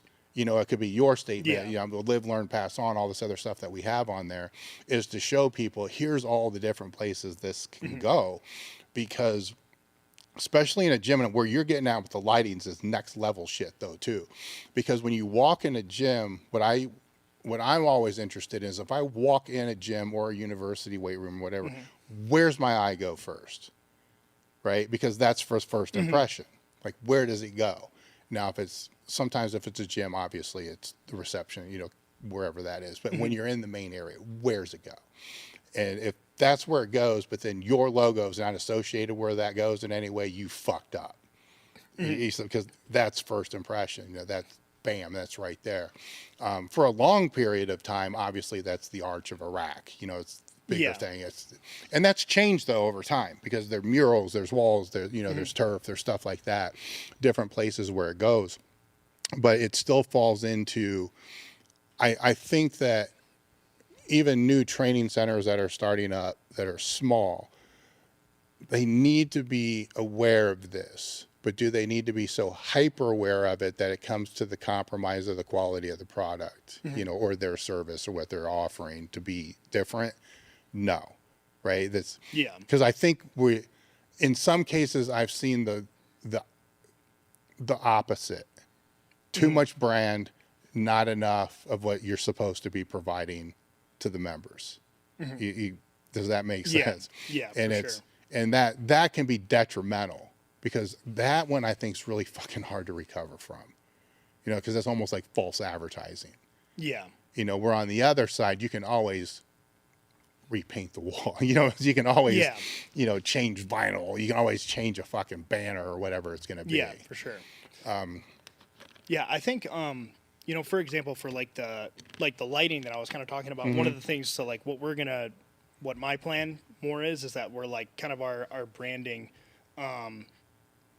is like red and black, with some white or whatever, is kind of like the look of it. For like the lighting, rather than do anything that's like over the top that would like draw people's attention away, the idea is to put like some track lighting with almost like a red spotlight onto like a diamond plate laser cut logo on the wall. So then it's like lit. It's like drawing your eye to the logo rather than distracting you. So like I think you have a really good point there where it's like, it's not going to fucking bring you members to put crazy looking fucking lighting up in your gym. Like it can, on the bodybuilding side, I've definitely had people, because we have LEDs, say that they come to my gym and do more filming, with their phones or whatever, because because we have LED lighting and because it's just higher quality lighting than some of the other gyms in the area. Another thing with people, that if you want to draw people that are going to film more in your gym and try and are going to basically make it so that you're more visible on social media, darker walls help a lot with that. Those are like really, really easy things, most gym owners can do if they're trying to like go that direction. It kind of depends on what your goal is for your member base. But yeah, I think another thing too is like some people, when they're getting started out with their gyms, they'll go with, I think that you guys did an awesome job with it where it really worked out. It's like you have kind of like a multiple component logo where it can be simplified to where like on the wall behind us, like you just have like the squatter basically, and it's just like an entire fucking wall, and it's not like exactly what it is. For us, it's like we have kind of this MF with the shield, and then it's like the plates or whatever around it. A lot of times when we're putting it up on a wall or whatever, it's just the MF. MF, yes. But it's like a recognizable thing to where there's something unique about our logo. And I just got fucking lucky. Like to be honest, I paid a buddy from a rugby buddy $50 to make a logo, and I just told him this is what the name is, and he basically spit this out, and I was like, holy shit, this is awesome. But you know, like you need to have like a logo that's simple enough that people can kind of just recognize it, and you need to keep your coloring consistent. You need to, you know what I mean? It's just like a lot of consistency. A lot of branding is just like staying consistent with even like the font that you're using on your Instagram posts or whatever. If you consistently use the same one and the same colors and all this kind of stuff, it's like people will know who posted it without even looking. Yes. You know what I mean? It's like all that kind of stuff. It's just like that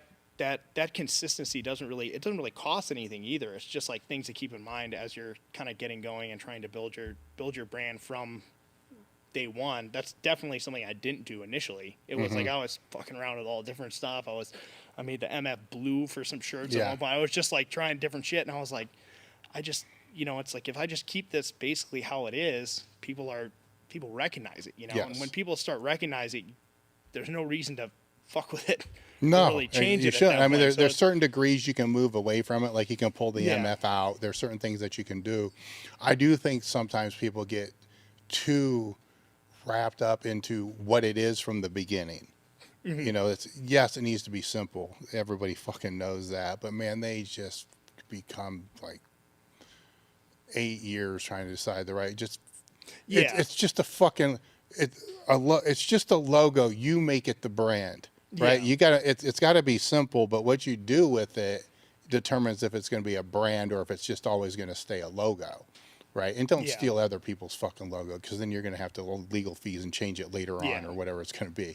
But that and being able to extract components from it is huge, or probably better than that is just keep it so simple that it is what it is and it never has to have that, you know. But sometimes that's a tough one too, because MF, what's that mean just by itself? You know, if you started just with that, then it's going to lose, you know, the character from that. But man, I've been in conversations with some people trying to figure out, you know, they'll show me 5 different logos and they all look, you know, simple, right? They all are acceptable. So just fucking pick one. Just pick one. And just stay with it. Pick it and then do the things to make people remember it. That's more important than what it is. You get what I'm saying? Yeah, I think what people don't realize is that like over time, you know, like a lot of the logos that you look at and you're like, that's like a fucking great logo. It's like it wouldn't have necessarily been something that would strike you as a great logo before seeing it over and over attached to like a successful brand. Yep. It's the brand that makes the logo into something that people, I think, end up thinking is like, oh, that's a great logo. You know what I mean? But it's like, it's more that you're thinking it's a great logo because you fucking see it over and over, and it kind of just, it's something that's more recognizable because you're familiar with it already. So it's like getting it in front of people. You get in front of people for long enough, and it doesn't really matter all that much. It's just something simple that people can recognize and see.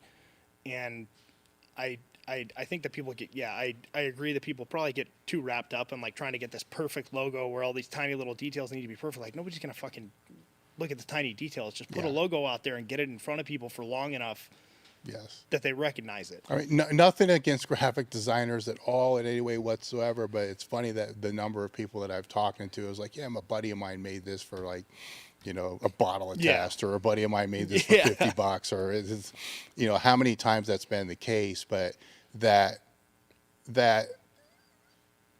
wouldn't have been anything if you not built the brand. You see what I'm saying, around what that is.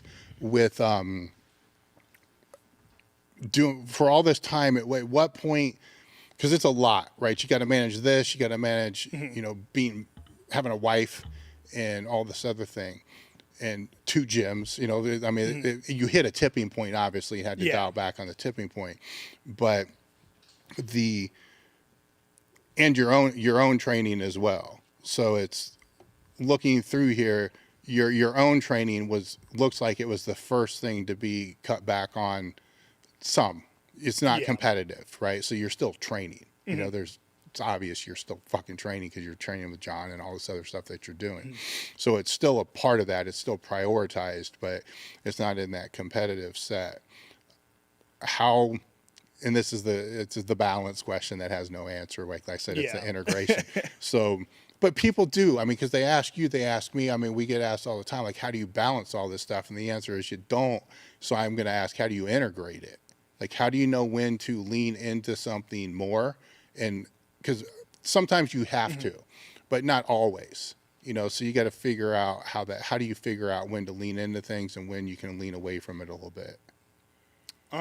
Well, so I guess one thing to kind of just specify with, like, when you were saying, like, training obviously was kind of one of the first things to pull back on. Part of that's like I've torn both biceps and I've fucked myself up like more times than I can count. So I'm kind of like at the point where it's like I kind of accepted after the second bicep tear, at least to a degree, like I'm probably not going to be at that level that I originally kind of, you know. And when was that? When was that? Second bicep tear, I was probably 21.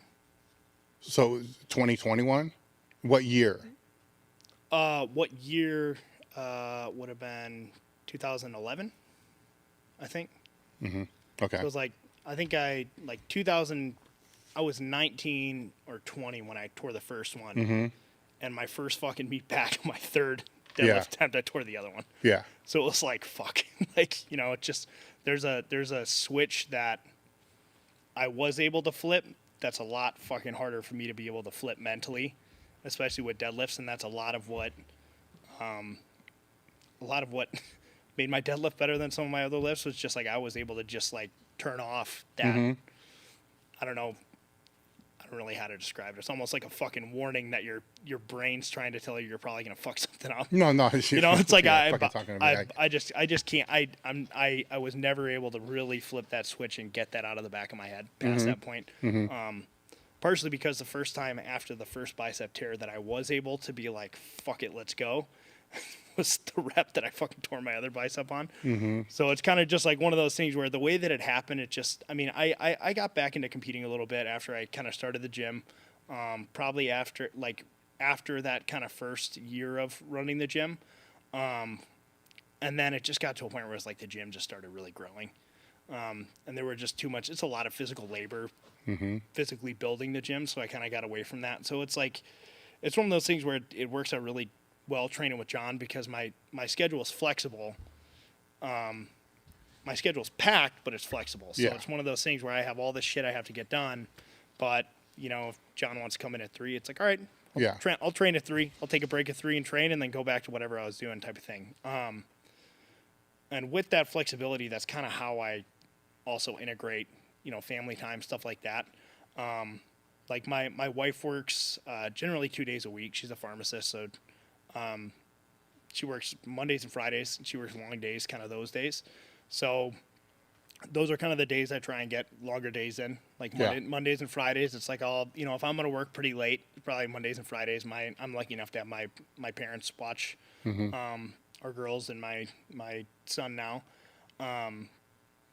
So like we have the kids watch and stuff. It's like, okay, they get some grandparents time in those days. And then I mean, like I with some of the renovation shit we've been doing, it's kind of like if there's a day where we're gonna fucking chop the water main and have to solder it to new piping or something, it's like I'm gonna be there late because I can't exactly do that at 3 p.m. or 4 p.m. during peak hours. Yeah, like we're gonna have to do it at like fucking midnight when there's 3 people in there and go around and be like, hey man, don't take a shit for an hour, you know. So it's like I kind of base my work schedule around what like absolutely needs to get done, and then I kind of like make the weird hour, like for the shit that's gonna take weird hours to get done, I just kind of make it work. And then I, you know, like Saturdays and Sundays I generally pretty much take off to stay at home. That's something that I didn't always do, but you know, I get those days in with my kids and my wife, and then it kind of goes in waves depending on how nuts things are at the gym. It's not something I can always do, but I try and take an extra day off during the week. So like a lot of times, instead of working like, you know, I'm never going to be able to really work like a 9 to 5 at the gym. That's just not where the demand of my skill set puts my hours. Mm-hmm.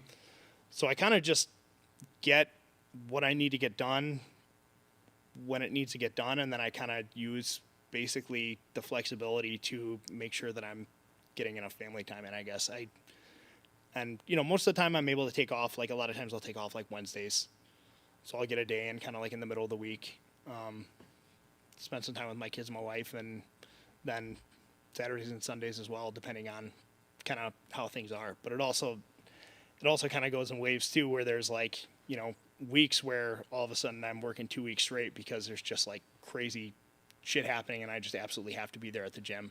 And then I'll try and kind of make up for it on the next week, by just taking a couple extra days off just to get some family time in. So I think it's kind of just making sure that I meet my responsibilities at the gym, and then using the flexibility to kind of fill in, create gaps in those responsibilities for, family time. Yeah.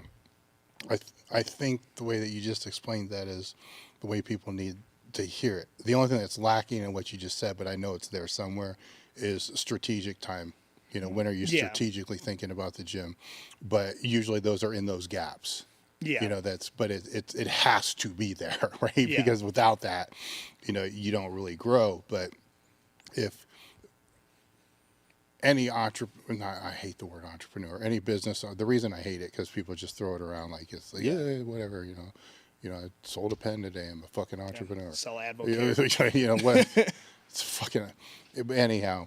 But, any business owner, the hours are not what people think. Is you're always working, you're always not working. It's kind of the same thing where, it's, if things have to get done, they get done.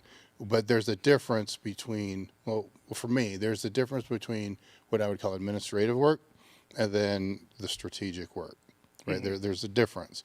Sometimes the administrative work's going to take me way longer to get done because there's just so much fucking more of it. But a lot of times I can push it to the next day or whatever it's going to be. But I can't let that overpower the couple strategic things that need and have to get done. Like, it's different, but there's like 2 things I may have on my calendar every single day that I may not be able to finish them, but I have to put some time into them because they pertain more to the long term. Like, and if I keep procrastinating those, all I'm doing is kicking the long term down the road, and I will regret that because that's the future, of whatever it is. But then there's still a fuck ton, the administrative, which it's a lot of this shit that you're doing, the contract work, and you already know once that's all done, there's still other shit that's going to take that's place. It's so that, there's a good question for you, right? Then how do you know how to control that, right? Because you have all these projects going on now with renovation and all that other stuff. So there's a lot of things that could also be filling those places, setting up new programs or whatever it's going to be that you have to say no to because this is a higher priority because you can only do so much. So I think one thing that really, really helps me is that I have a really, really good manager at the gym. Her name's Mandy. She just kind of came on full time within the last like 6 months. But she was a student that worked for me for like a year and a half, and we kind of like transitioned her into a management position, and now she's full time. So she does a lot of I guess what I would consider like the administrative work type of stuff. She does the payroll, she does the scheduling, she does all that. So that's kind of just like off my plate, which is like something that I kind of knew. At least I've gotten to the point where within the last couple of years, I've learned enough about kind of the way that I work the best to know that a lot of these little things, like doing the schedule, doing the payroll, all that kind of stuff, are just things that are much better passed along than they are from like it's one of those things where you have a couple of bad experiences and it gets really fucking hard to delegate things. Yes. So like I'm getting better at it because I have somebody that I trust in that position. So that's been fucking huge because I can kind of pass along a lot of that. I guess what I would consider administrative. I guess what would you consider, just to make sure I'm kind of answering properly, what would you consider like administrative as an example, and then what for me? Yeah. Well, fucking like emails and DM crap, just all this kind of shit that just comes along with the business that has to be done, Yeah. but not really urgent, but has to be done. And then what was the other The category? strategic work, right? Would you consider that more like future planning and growth type of stuff? Okay. Yeah. So let's say there's say 3 projects that are currently kind of in the pipeline right now. Gotcha. And they're longer term, some hopefully by Q2, some by Q3.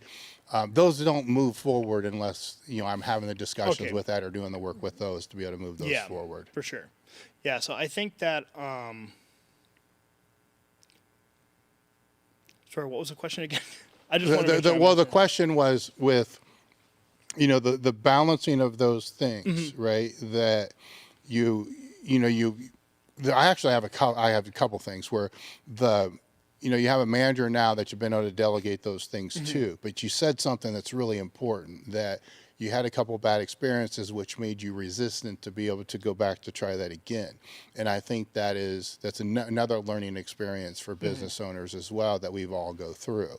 Yeah. Is just because you have that bad experience, and there will be more, that does not mean that you now have to carry all that weight again, because of that. And if people have way worse experience than others, some people have had their fucking accounts completely drained by people, where you have to set up the best, border protection, I guess, that you can have, to be able to keep, checks and balances on all those things to be able to know.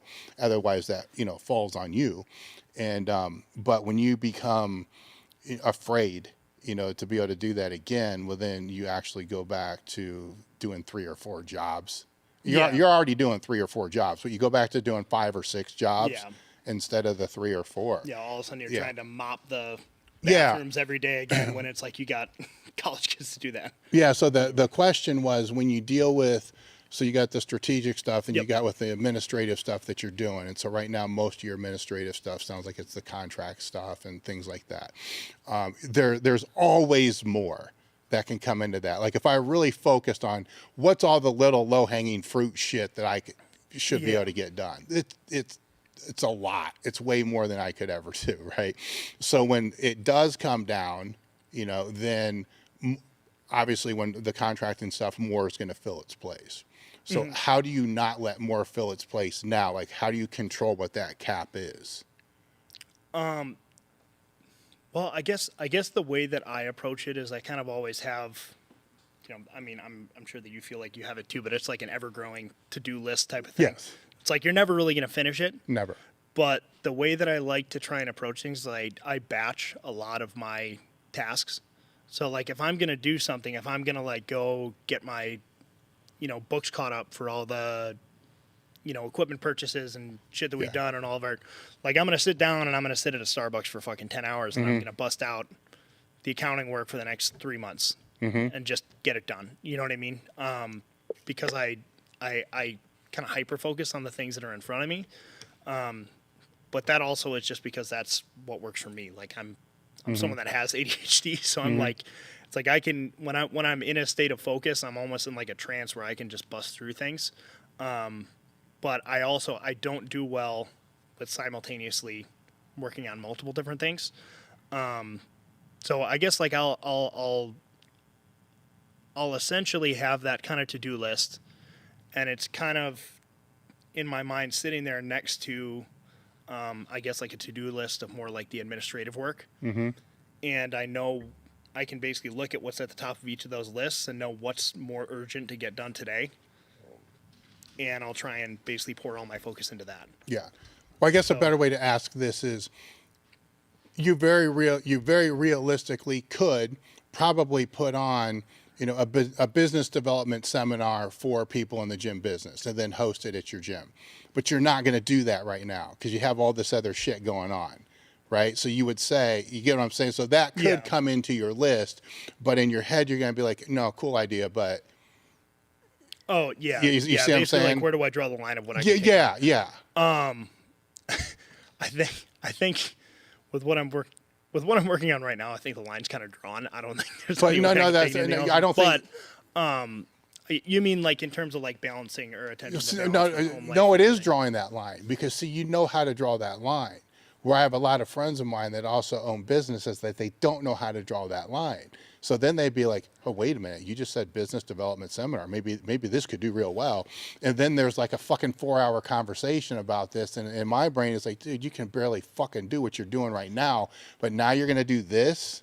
Yeah. So it's, you have that line that you somehow have been able to create. And those that are more successful than others, I don't want to say most successful, but more successful than others, have the ability to do that, but do that in such a way that they're not drawing that line so they can have like 9 hours of Netflix a day. Yeah. You know, but they're drawing that line as this is where that cap is. And so maybe it's an impossible question to answer, because that comes with experience as well, because you've overdrawn, you've overdrawn the line so many times that you kind of know where that is. If that becomes, let me ask the question a different way. If that bottom shit, whatever we want to call it, becomes too big, what suffers for you? For me, it'd be my family life. Yes. So that's where I would draw the line, Sure. is when it starts taking away from my family life. Because and how do you know when that happens?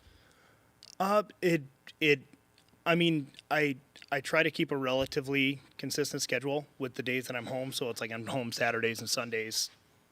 Sometimes my wife works the weekend. She works every 8th weekend or whatever. So it's like, then I'll just bust through the weekend working. But it's like, if all of a sudden I'm like stuck at the gym all day on Saturday, and then I feel like you even have to go in on Sunday to do more just to be able to get everything done. And then my wife works on Monday. I'm not going to see my kids and my wife then. It's like, that's when it's, I mean, I think at that point, honestly, I think it starts affecting my mental health. So I would say that it's a combination of knowing that it's taking away from my ability to be a good husband and father. And it's also kind of at the same point, at that point, when I kind of start knowing that it's, I'm not there as much as I should be for my wife and my kids, then I think it starts affecting my mental health as well. It does. Which I think it would affect just about anybody that way. But it's like, that's kind of where it's like, okay, this is too much. I need to draw the line. And then as I'm kind of finishing things, not take on things to just replace them. Like, I need to get back to kind of that equilibrium where, the tasks that I'm taking on are coming in at a rate that's equivalent or less than the tasks that I'm completing. No, so that I'm not just like adding to this list to where, especially like more urgent types of things. Yeah. Well, the reason I kept digging at that question is because it does come at the risk of, the business owner's mental health, right? So then what happens is it comes at the rate of affecting the actual business, because then you can't focus on the things that you're supposed to focus on. Then you're making mistakes that you shouldn't make. You're making emotional decisions. Yeah, you're not sitting in a place that's level-headed. That's a good one. Hold on. We're going to take a bathroom break here in a minute, but we're going to come back to these emotional decisions because this is going to be a good topic. All right, we're going to take a break real quick.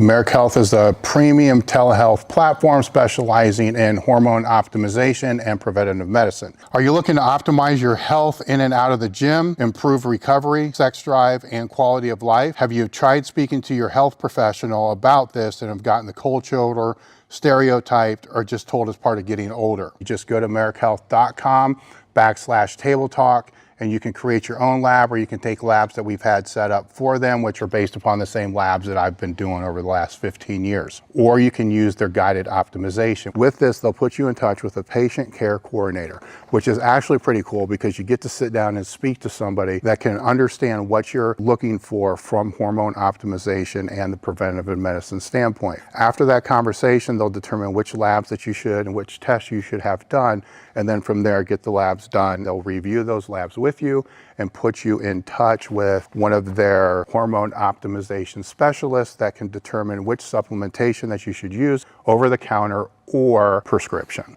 marekhealth.com/table talk. The discount code is table talk. Today's episode is brought to you by First Attachment. Are you looking for a supplement brand that truly understands hardworking athletes? Look no further than First Attachment. 1D's real world experience is what I would consider, and they consider, battle tested. I have known Justin Harris for pretty close to 2 decades.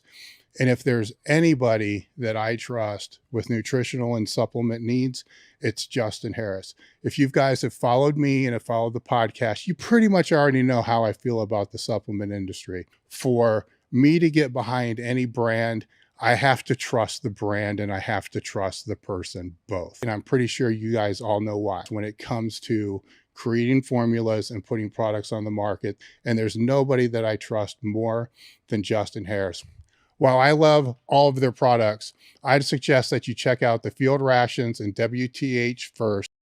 Go to www.firstdetachment.com and use the code TableTalk10, save 10% off each order. The link is in the description.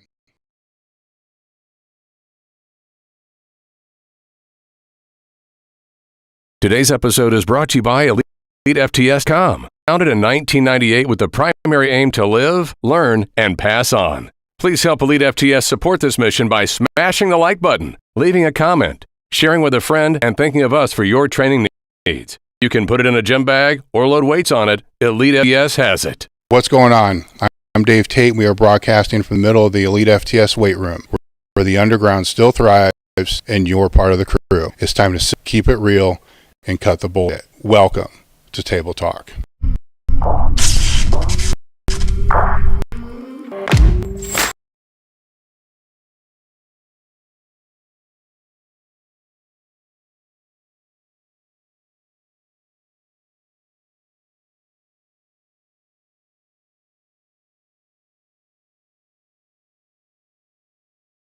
Today's episode is brought to you by First Attachment. Are you looking for a supplement brand that truly understands hardworking athletes? Look no further than First Attachment. 1D's real world experience is what I would consider, and they consider, battle tested. I have known Justin Harris for pretty close to 2 decades. And if there's anybody that I trust with nutritional and supplement needs, it's Justin Harris. If you guys have followed me and have followed the podcast, you pretty much already know how I feel about the supplement industry. For me to get behind any brand, I have to trust the brand and I have to trust the person both. And I'm pretty sure you guys all know why. When it comes to creating formulas and putting products on the market, and there's nobody that I trust more than Justin Harris. While I love all of their products, I'd suggest that you check out the field rations and WTH first. Go to www.firstdetachment.com and use the code TableTalk10 to save 10% off each order. The link is in the description. All right, so we're back. Nope. Yep. All right, so we're back. All right, before we took a break, you made a statement about not making emotional decisions, which is a great topic to discuss, because I know if there's one mistake that I've made throughout my history of having a business is making emotional decisions. And I try my best now to not do that, and to step back and to not do that. I'm sure you're the same as well. Yeah, I think it kind of goes hand in hand with owning a business that you're really passionate about what you're doing. It's hard not to connect the emotion to it. Yes. But it's definitely something I've fucked up more times than I can count. Yeah. This is a tough one to ask because I don't want to know the story behind it. Was it, you know what I'm saying? Because usually it's not a good story that ends up behind what happens with that. Is how long in business do you think it was before you started to become aware that wasn't a problem? Like, we all know emotional decisions are not good. Like, we all get that, right? But getting that and actually understanding it are two entirely different things. And I would say for me, it probably took like 7 years, maybe longer. Probably similar for me. Yeah. Probably 5, 6, 7, at least 5. Yeah. And Definitely then at least 5. the defining moment was when I realized that the consequence of the emotional decision was far greater than the worst case scenario of not making the emotional Yeah. decision. You know, it's hard to explain that, right? Where it's like, because you're pissed off because of whatever it was, Yeah. right? And a lot of times you really shouldn't be. That's like another level that comes years later, right? But with that, your response to being pissed off, you don't stop and think, you don't stop and think, and then there's that. You're like, fuck, and you realize later, actually, you do, but you don't want to admit it. You realize later that it probably wasn't the right route. But then there came a time for me where I realized later that even had I not went the decision, so say it's a yes or no, let's say, and the no was the emotional say. Even if I just went with a yes, right, which I would have not liked at all, not at all, that was still better than the consequence associated with the no. And that was like a moment that was like, I don't want to say like a stoic moment, but it was like a moment like, wow, this is really like stupid to not like step back and think things through. Not that they still don't happen. I think they're always going to. I think that's what do you do when you feel like it's going to happen? What's your first course of like, how do you reframe it, or do you separate yourself, or do you say fuck it and do it and apologize after? If it's happening when I'm at the gym, and there are some people that I work with and stuff that'll kind of like know this. It's usually like something that I usually know right away that my emotional response is not fitting for whatever's going on. Yeah.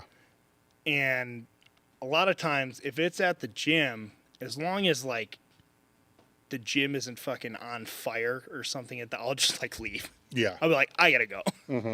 And usually it's just like, it kind of couples with going into, like, we were even just talking about like mental health before. It's just like I have pretty bad anxiety.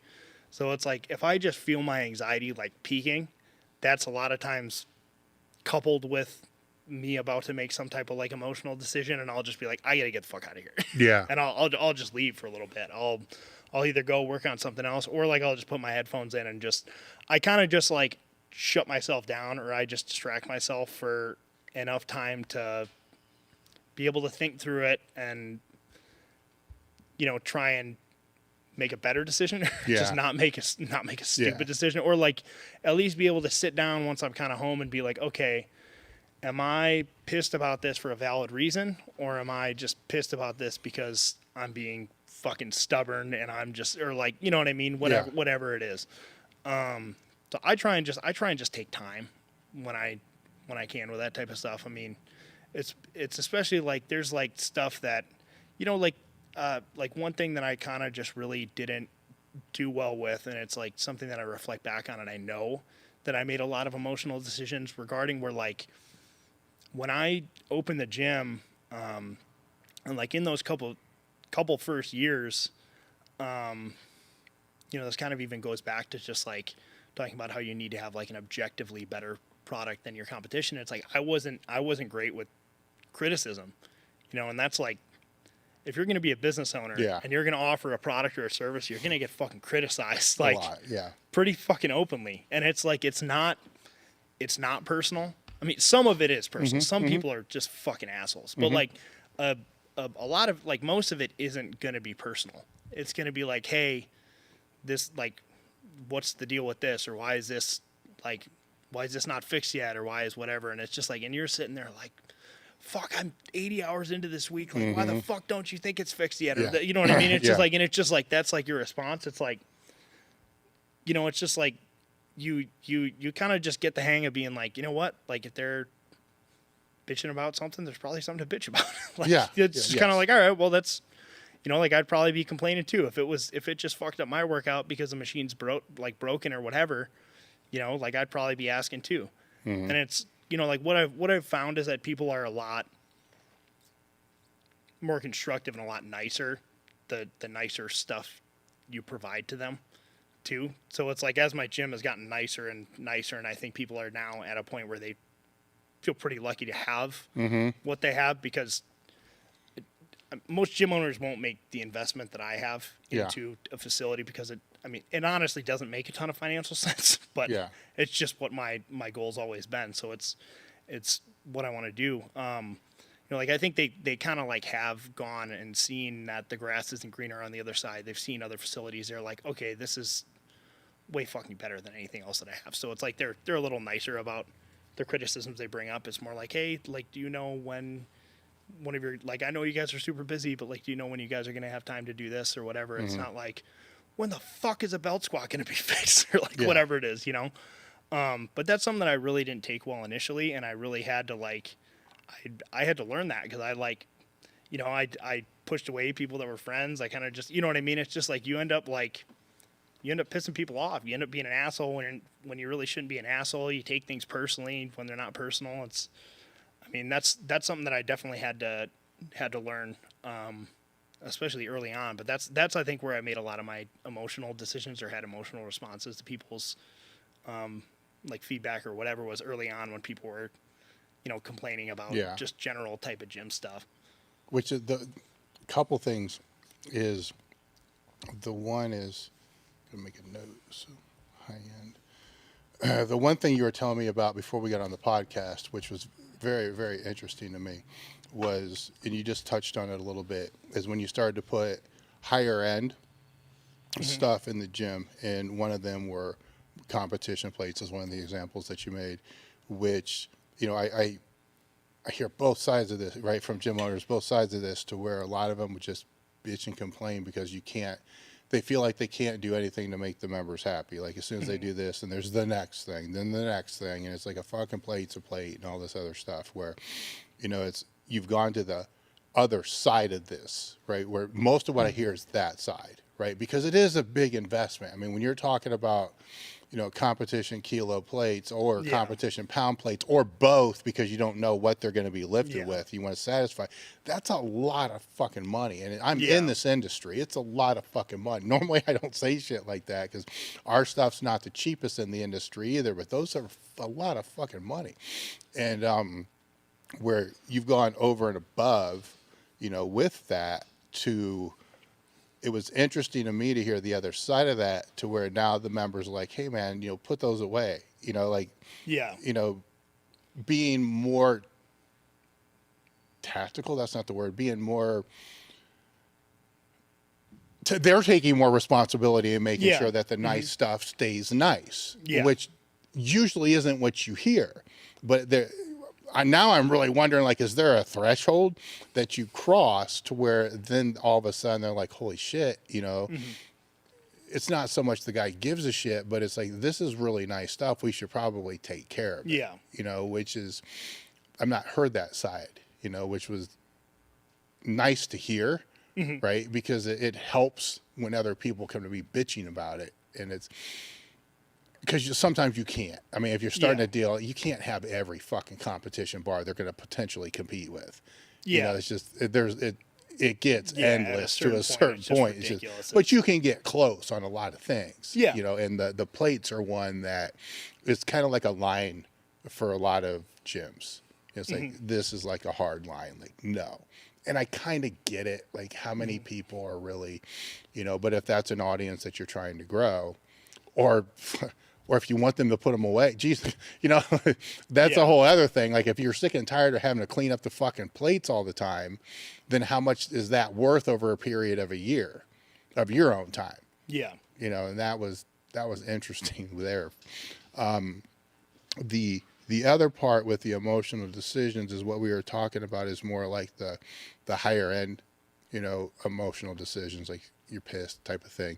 But there's lower end, emotional decisions to where, some people will fall more optimistic. Some people are going to fall more pessimistic. You know, glass half full, glass half empty. Everybody's a little bit different. You can say you're one thing, but if you're not, it's what you are, right? So that's your perspective when you look at something. So if I look at something, I'm going to have a certain way that I'm going to look at that. Then I biasly always looked at that way. Yeah. And you know, maybe like yourself being fucked so many different times, I know which way I'm looking at things first. You know, it's always more pessimistic, right? Yeah. And you know, it took a long time. This is probably the longest thing that it took out of all the different things, is for me to understand that's the bias. And then if that bias is a sticking point, to bring this to somebody else on my team, you know, and say, because they know, like, here's where my bias lies. You know, let's talk this through with what their bias would be, which would be the opposite.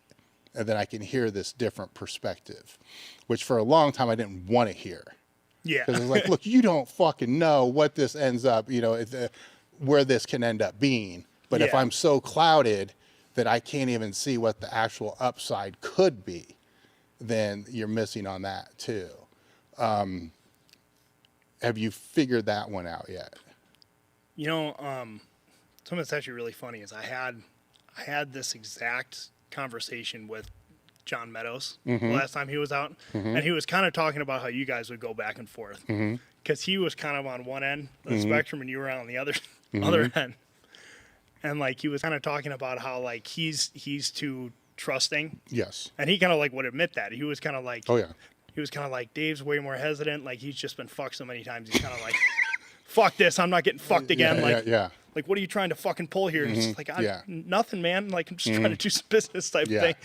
And then John, on the other hand, is like, oh, they seem like good guys. And then he just gets fucked. Yeah. You know, so it's like he was actually talking about how, like, you guys would go back and forth sometimes. A lot. Just talking about that. Yeah. And it's like, I kind of try and, you know, I honestly, I mean, I think that's actually something that balance is something that's another thing that's affected by my mental health as a gym owner. And that's something that I've taken, I know I mentioned it a few times, but like that's something that I've taken a lot better care of over the last 3 to 4 years compared to the first 5 or 6 that I owned the gym. It's like if I'm like depressed as shit, of course I'm not going to think anything's going to fucking work. You know what I mean? Like I'm going to be looking at everything like, oh yeah, I'm just going to get fucked again, you know? Whereas like I've in the last few years become a lot less pessimistic. I do definitely with I don't know whether it comes to like the wording of a social media post or like whatever. It's like I have dealt with enough. Just I don't know. I guess just bullshit and just stuff with the gym that I can usually pick out things like like this is probably gonna happen, and it's like something where a lot of times like it's you know, like for example my manager Mandy was like thinking about like we're switching to new software, and she was kind of like, oh, what if we just do something where it's like, you know, because we have some trainers that are coming in where there's some promotions that we're basically running for people that they recruit or whatever. So it's like kind of like a discount. She was like, what if we just put like a discount code in? I was like, well, people are going to share it. And she was like, you think people would share it? I was like, yeah, like immediately. So like all of a sudden it's like we're going to have, you know what I mean? Yeah. All these people just share. So it's like kind of like stuff like that. It's like I can pick it right away. I'm like, yeah, people are going to share it. And then she's kind of like, fuck, you're right. Like people definitely, like I would share it type of thing. So it's like I think that over the years I've been able to shift from like thinking like, well, this is gonna go wrong, this is gonna go wrong, this is gonna go wrong, to like kind of looking at it as like if I was in the other position, what would I kind of be looking at this point? And it's like if I was a fucking broke college kid, I'd be sharing a fucking discount code. You know what I mean, with my buddies or whatever. Like, cause it's just like, hey man, you can save $50 or whatever, and you know get a rate that you're not supposed to get. Like, you know what I mean? That's like what. Just what people do, you know? So it's like, I think over the years I've become better at identifying when I'm just being like, just straight up pessimistic and just closed off, and separating that from like, okay, realistically speaking, if we do this, like what's going to be the response, or, you know what I mean? Like I think I've been able to kind of take a little bit more pessimism out of it, where I can still pick out issues. I can still usually pick apart little things that we need to correct with things. But I think I look at things a lot more a lot more with the attitude of like, all right, what tweaks can we make to make this like even better? Yeah. Rather than looking at it as like, this isn't gonna fucking work. Like that's Yeah. this is just gonna happen. It's Yeah. like they're like, because you can end up having a bunch of really good ideas brought to you, and then say like, well, yeah, that's not gonna fucking work because like this had happened. It's like, okay, well, like what adjustments could you make to make that not happen? It might not be that big of an adjustment. It might be a really fucking good idea. You make one adjustment and then it, you know, it boosts your revenue by 20% because you just recruited an entire new, you know, member base or like an, you know what I mean, like entire new, you know, type of thing. But it's like I think also what goes with that is that I'm now a lot more, and that's what's really tough is that like, when you're starting out, you don't have the, like, I'm financially comfortable now. So I can be like, oh, well, you know, we lose a couple grand on something, like, whatever. Like, we'll lose a couple grand again. It's not going to be the last time it happens. We can try some stuff. Like, if it doesn't work out, like a learning experience type of thing. It's like, when I was getting going, it was like a couple grand. Like, how the fuck am I going to pay the bills? You know, so it's like, I think initially I was so, like, I was just so fucking broke. I think that I was just like one fuck up and I'm like, you know, and I'm like not paying the rent next month type of thing. So I think that that's part of what goes into it too, is like, I'm in a different position financially as just a person. It's like, I can afford a little bit of a setback. You know what I mean? Yeah. I'd still be. The risks are more expensive though too. I mean, if you look at your entire renovation and ask you how much does that cost, you know, it relative to that same percentage of total revenue compared to when you started, it's the same percentage. Yeah, it's definitely the same percentage. Yeah, you're just more risk adverse. For sure. You know, because But if it's, I mean, it's more like, I guess I mean more like if I bring on somebody who's like, hey, I want to come in as like a contractor and train some clients at the gym. Initially, it's like, oh, if this person pisses some people off and I lose three or four members out of it, like that's like half my fucking grocery bill, you know, for the month, like that I can't pay. It's like, now it's like if I, you know, it's not that I ever want to lose any members. Yeah. But it's like if I have to go or like if this person pisses off a few members and I have to go to the members and say, hey, I'm going to give you 3 free months an apology for this to make things right. It's like I can afford to do that without it affecting any of our operations, without it affecting my, you know, stress or my mental health or anything like that, or my quality of life. You know, like I can make the adjustments to kind of fix little issues a lot more easily. So it's like if it's like I guess I don't really approach decisions like that as I don't pour myself into them the way that I used to either. It's like they're kind of smaller decisions on the scale of things. So there are still definitely those bigger decisions that I'm a lot more wary with, but I feel like I make a higher quantity of those smaller decisions rather than all that many really, really big decisions where I have to be super careful now. Well, you're callous to those smaller ones too. Yeah. Because it's, you know, a decade that's in there. When I was listening to the podcast with John and Pete, and I think Pete alluded to the fact that you're like the ultimate psych up guy. You know, so none of you guys went deep into whole this, right? So I'm intrigued. Like, so what, because I mean, it's obviously John is not. Yeah, right? John's so not. he's John's not very right? internalized with his. Now, Pete, you know, maybe not so much now, but you know, back then. So, or now, who the hell knows, right? So, I have to know a story here. Like, why would he say that? I don't really know. Pete was pretty nuts on his own, to be honest with you. I think he's just saying it's more of like I'm like the training partner that's always. I was pretty intense back at that point in time. I was always going fucking nuts when I was training and stuff. And like Pete and I had some. I mean, Pete was probably the only person that could really. Maybe Eric at times, but Pete was like one of those people where it's like we could match each other's intensity. Like, I don't think Pete ever really trained with anybody that could match his intensity where we're both just like, yeah, I'm going to fucking kill you today. Yeah. It's like, good luck. Like, and it was kind of cool because like there were aspects where I could just destroy Pete. Like any pressing movements, I was way stronger than Pete was. We were pretty, I think even initially on like squat type movements and that deadlifts, he was just a fucking monster from day one type of thing. But I think it was more just because we were competitive with each other and we were both just super intense. I don't necessarily know if I ever really psyched Pete up all that much. Pete was just fucking psyched up. Yeah. You know, from the moment I met him. I think he probably meant it more in the context of like I'm like the ultimate like or what he meant was to say as if I'm like the ultimate like training partner kind of background guy, like just because I've trained with like a bunch of these different, you know what I mean, a bunch of these different people kind of just by chance. Sure. Just like really fucking lucky. It's cool. But it's just kind of like a luck type of thing where I've just been able to like be kind of the guy in the background for like a handful of different guys that are, you know, more known lifters. Yeah. But that gives you a different perspective. So in the background of, you know, just to be clear, Pete Rubish and John Haack, and who were some of the others that you've been in the background for? Eric Bugenhagen. So Yes. Rick Boogs was I trained with him in college. Those are probably the biggest ones. Those are like those are the three. But those are three pretty big name.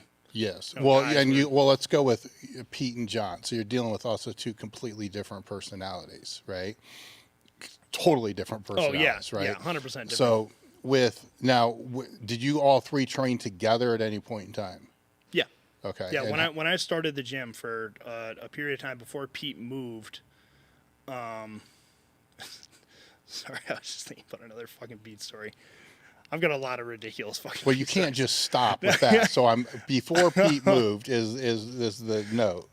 Yeah, until Pete moved. All right. So the story that you went through your head. Okay, so Pete moved because he met a girl, but the way that he met this girl was we were going out to the Arnold together, and at the time it was like he had just started going out and doing like Mark Bell was like flying him out to do some of his meets and stuff, and it was kind of like Pete was kind of like, dude, I'll like kind of introduce you to some of these guys, everything. I was just like a struggling, just starting fucking gym owner. Yeah. Just getting going. I'm broke as shit. I'm just like, I just want to like meet some of these guys or like some of my fucking heroes and stuff. And it's like, and like Pete's kind of walking me around and it's like Pete's just getting fucking flocked by people because this is when his YouTube is blowing up or whatever. And we go and we get to like kind of Mark Bell's booth. And Pete was like, hey, I'm going to introduce you, bro. Like, come on back here. Like, follow me behind this booth. So he walks, like, behind the booth, and I kind of walk with him. And he kind of looks at me. He's like, oh, just, like, 1 second, bro. I got to go meet this girl that I've been, like, texting or whatever. Like, I'm just going to meet her. I'm going to bring her back here. I'll be back here in literally 2 minutes. Just stay here. And I'm staying there, and, like, I haven't, like, been introduced or anything to any of these people. I'm just, like, standing in their booth. And I'm like just in like the back fucking corner of this slingshot booth, and it was like probably like the first year they had it, so like they're selling a fuckload. Like I'm just like in the way in the fucking corner of this booth, and Pete leaves, and I stand there for like a solid 20 minutes, and I think the guy that was in front of me, I think it was like Jesse Burdick, I think was the guy, and he just turns around with this like shit-eating grin on his face. He just goes, "Pete ain't coming back, bro." I'm just like, fuck. It's like, sorry, man, I'll leave. Just fucking walk. I just like leave, and I'm just like by myself wandering around the fucking Arnold. Like I didn't see him until the next day. Oh, really? He was just gone. No, I was just by myself. Like, thanks, Pete.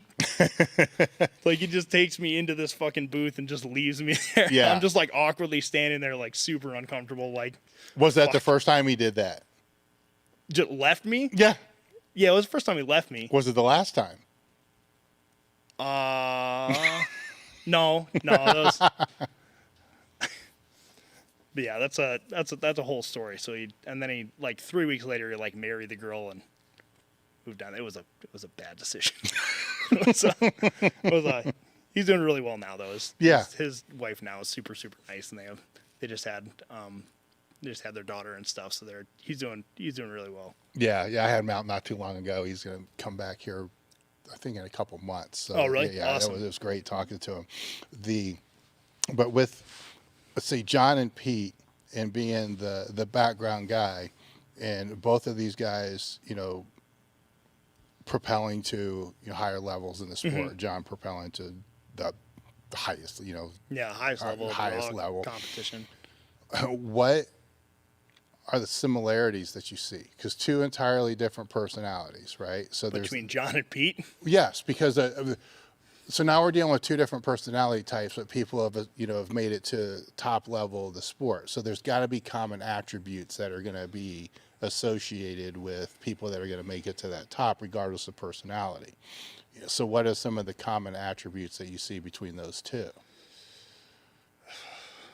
I think there's probably two. Yes. And I think it probably ends there. Is just Sure. genetics and consistency. Okay. So let's dig in. I guess just like consistency over time. Of like they do train at a high intensity, but they Yeah. train at their own type of intensity. It's just a very different. It's like Pete just upregulates and just goes fucking nuts Yeah. when he's training. It's almost as if John. It's almost as if he lifts in a state to where he can almost kind of just like downregulate right away. Like he's not, and I think that's something that helps him. I think it's something where he just doesn't burn himself out the way that, Pete did. Or like that I always did when I was like training with Pete. We just go fucking nuts and you just like train yourself in the fucking ground and you don't want to walk for 2 weeks. On half for fucking deadlift days. It's like John will go in, he knows exactly what the work is that needs to be done on that set. He'll get jacked up for like a split second before. He'll hit it. And then after the set, he's kind of like, okay, done. Like just completely love it. But I mean, it's just in terms of training styles, in terms of there's not a ton of similarities. Well, the consistency, I'm going to dig down in that one. But when John was out here, the other thing I would put as far as the difference between is he's very aware of the longer term plan and always has been. Yeah. So John got started, he knew where he wanted to be in 4 years, 8 years, 10 years, and he wasn't willing to do anything that was going to detriment what was going to happen on that path along there, right? With myself, you, Pete, we're like, fuck it, this is an awesome ride. We want to be here, but fuck it, we're doing this, right? So It's we're like, not. yeah, but I want to be here tomorrow. Yeah, right. It's like if I die, I don't give a fuck, man. I'm Yeah. doing this right now. Where it's a little bit different, mentality that goes into there. Where, one thing Louis had to work with me on was to getting back into a more longer term mindset, because then you can make a little bit more educated decisions, on how things regulate through that time. And with the consistency part, where that's an easy thing to say, right? And it's one of the most important attributes with training, bodybuilding, whatever it is. Well, you have to be consistent. And like, well, what the fuck does that even mean, right? Because some people are going to think consistent means, well, they just need to be able to be consistent for the 12-week program that the ebook that they just downloaded. Where with these guys, you're talking about consistency over a long period of time. Yeah, I would probably say that in terms of their consistency, to kind of clarify it. Yeah. I'd probably say that they've consistently made their training a high priority to the point where they do kind of build the rest of their lives around it. Yes. It's always like a top 1 or 2 priority to them. It's consistently been a high priority in their lives. They've never like fallen off training for 6 months at a time. You know what I mean? They've never, just like been like, whatever, I'm just not going to train for, a while, or like I'm just going to kind of like fuck around for a little bit. Like they've always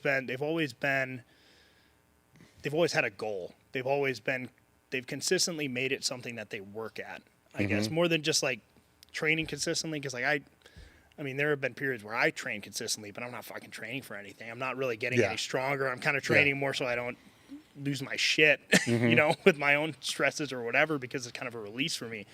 But like there are, for them, they almost approach it like it's a job.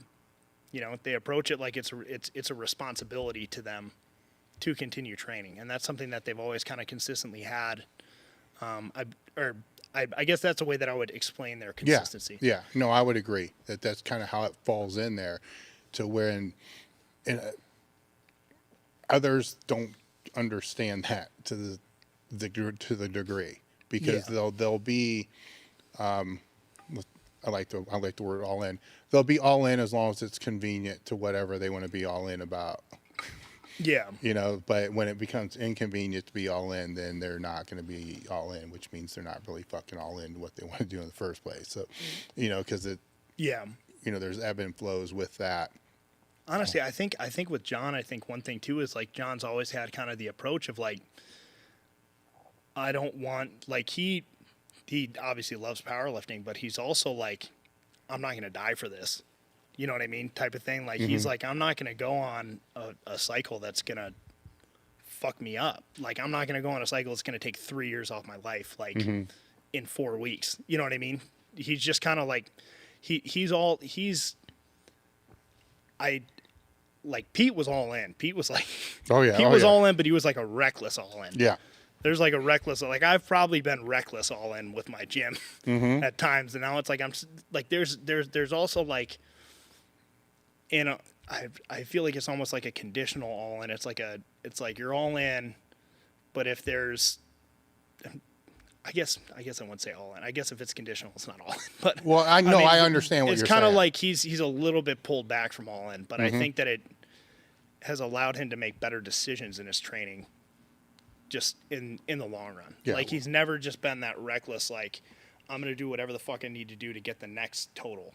It's like he's always cared about the total 10 years from now. Yeah. Or 10 meets from now. You know, it's always been this long-term plan that he's patient and he's okay with. And it's like I feel like a lot of times when people go, I feel like you could say that that's a way to be all in. I don't think that's a bad way to describe it, because I think that he approaches it in a complex enough way to know that if he sacrifices things like his social life and the things outside of powerlifting that he likes to do, that it's going to take away from his performance.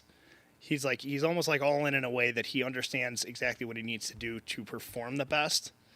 Whereas like other guys, I feel like that will say that they're all in, or just like, I'm going to just devote everything to my training, and then it becomes detrimental because they're so focused on it that it's like their social lives suffer, other things suffer, and then their training ends up suffering because of it. Yes. So it's like, I feel like John approaches it in a way that's a little bit different from like other guys that would probably say they're all in.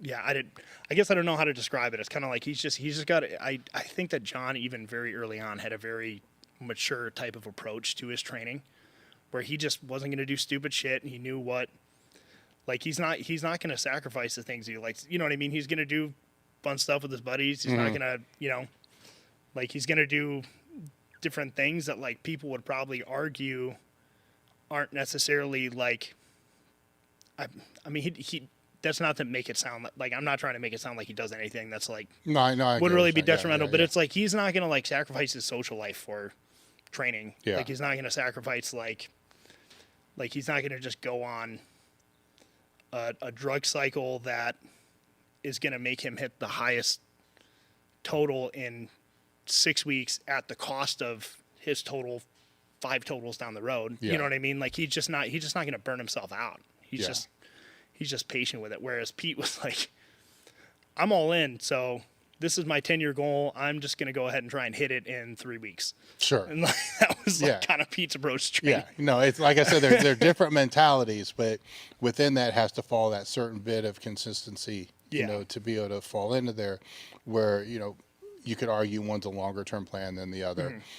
One of the questions that came to me while you were explaining that was, John trained in your gym or with you, however that worked out, before he went to California. Then he's in California for, I don't know, 4 years? Something like that. Something like that. Then comes back. What changes have you seen in his training or mental or, just from the powerlifting side of him now compared to before he left? Or is it still the same thing? The crazy thing is it's still pretty fucking similar to what he was doing before. I mean, like, he found a methodology that works. He was I know he had a coach that kind of like, I think he's said in the past that I think it was like Joey Flex or whatever is the guy that was coaching him for a while. He's kind of said that he like derived a lot of his, or like some of his kind of ideas and training methodologies kind of from the time working with him. And then he kind of went off on his own, and he's just like, he just knows what works for him. And he's just really consistent. I mean, I keep saying consistent, but it's like, he kind of has the same demeanor with his training. He's never been super fired up. Like, he doesn't, he hasn't really made many changes, but I think part of it is because like he keeps getting stronger and he's not fucking himself up. Yeah. So like it's one of those things where it's like don't fix what isn't broken. I think it's kind of like at least what I would assume his mindset is towards it because it's working. Yeah. So with you training with him now and he comes in and you're all fucked up, you know, so how's that work? Well, so like my role is more like I'm more, even in my training, my focus is more on trying to help John with whatever. Yeah. You know what I mean? Sure. Like that's kind of like I always, that's like I came from a background of coaching powerlifters and stuff. So it's like, that's still what I'd love to do. Probably more than, I mean, like I really don't have any desire to compete anymore, at least anytime even remotely soon with how fucked up I am. So it's like, I kind of try and hang with him for the warm-ups. And then I kind of, you know, let him do his thing for his heavier sets, whether I'm lifting off or whatever. I do like, a lot of times I'll just do like his camera work for him. Yeah. I'll just hold his camera and stuff for. And then wait for the accessories so you can do that. Yeah, wait for him to pull his 900, and then, you know, after I just like ground out fucking 585 like a Yeah. a little fucking bitch, and then watch him put 2 more plates on for the next fucking set. And you know, so I'll just kind of like help him with that, and then we'll go and do accessories, and then we're a lot more even on accessories. Since he's been back, is there any moment that sticks out that was just kind of like a what the fuck did I just watch? He pulled 915 with like no emotion whatsoever, then just like kind of flicked his belt off, and he was like, "Oh, that was kind of slow."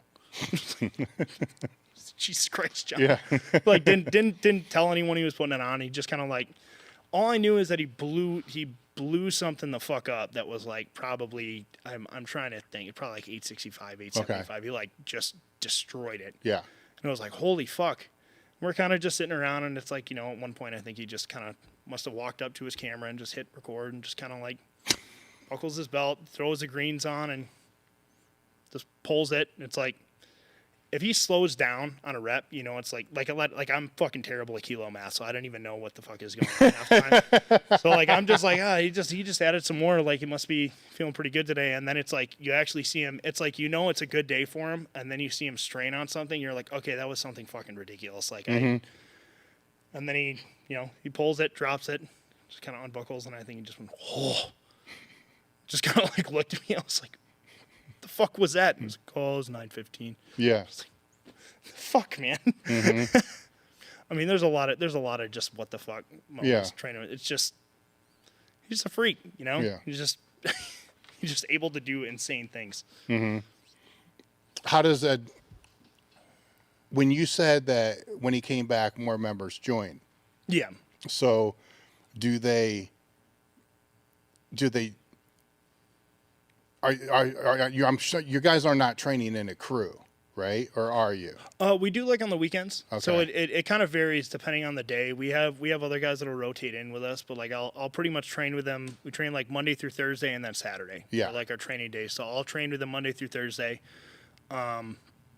Sometimes guys will pop in for deadlift on Mondays. Sometimes another guy will pop in for another day. It's like other guys in kind of our bigger overarching, I guess, crew of like 6 or 7 guys kind of are like welcome to join us on days that, you know what I mean, if that makes sense. Yeah. So it's like John always knows he's got a spot. Got it. I've also got a more flexible schedule than most of the other guys. John is like traveling a lot now again because he's kind of in like an off season. So like, he travels for work, he travels for seminars, he does all this kind of stuff. So it's like I kind of just plan, you know, I'm able to kind of work my schedule around what works for him. Yeah. Which, I mean, what I'm getting at is when he's training his deadlift, it's not like a flight at a powerlifting meet. No. It's like 2 of us. Yeah. At that point, at the point that he's making his heavier pulls, it's just him. Yeah. He can kind of just load it whenever he wants, and okay. Which is like the more ridiculous thing. Like the 915, I don't even think he took like more than 2 minutes of rest. He just kind of like threw more weight on and just pulled it. Yeah. Like, what the fuck? Yeah. Well, he's also training at a time that other people probably aren't going to be able to come in.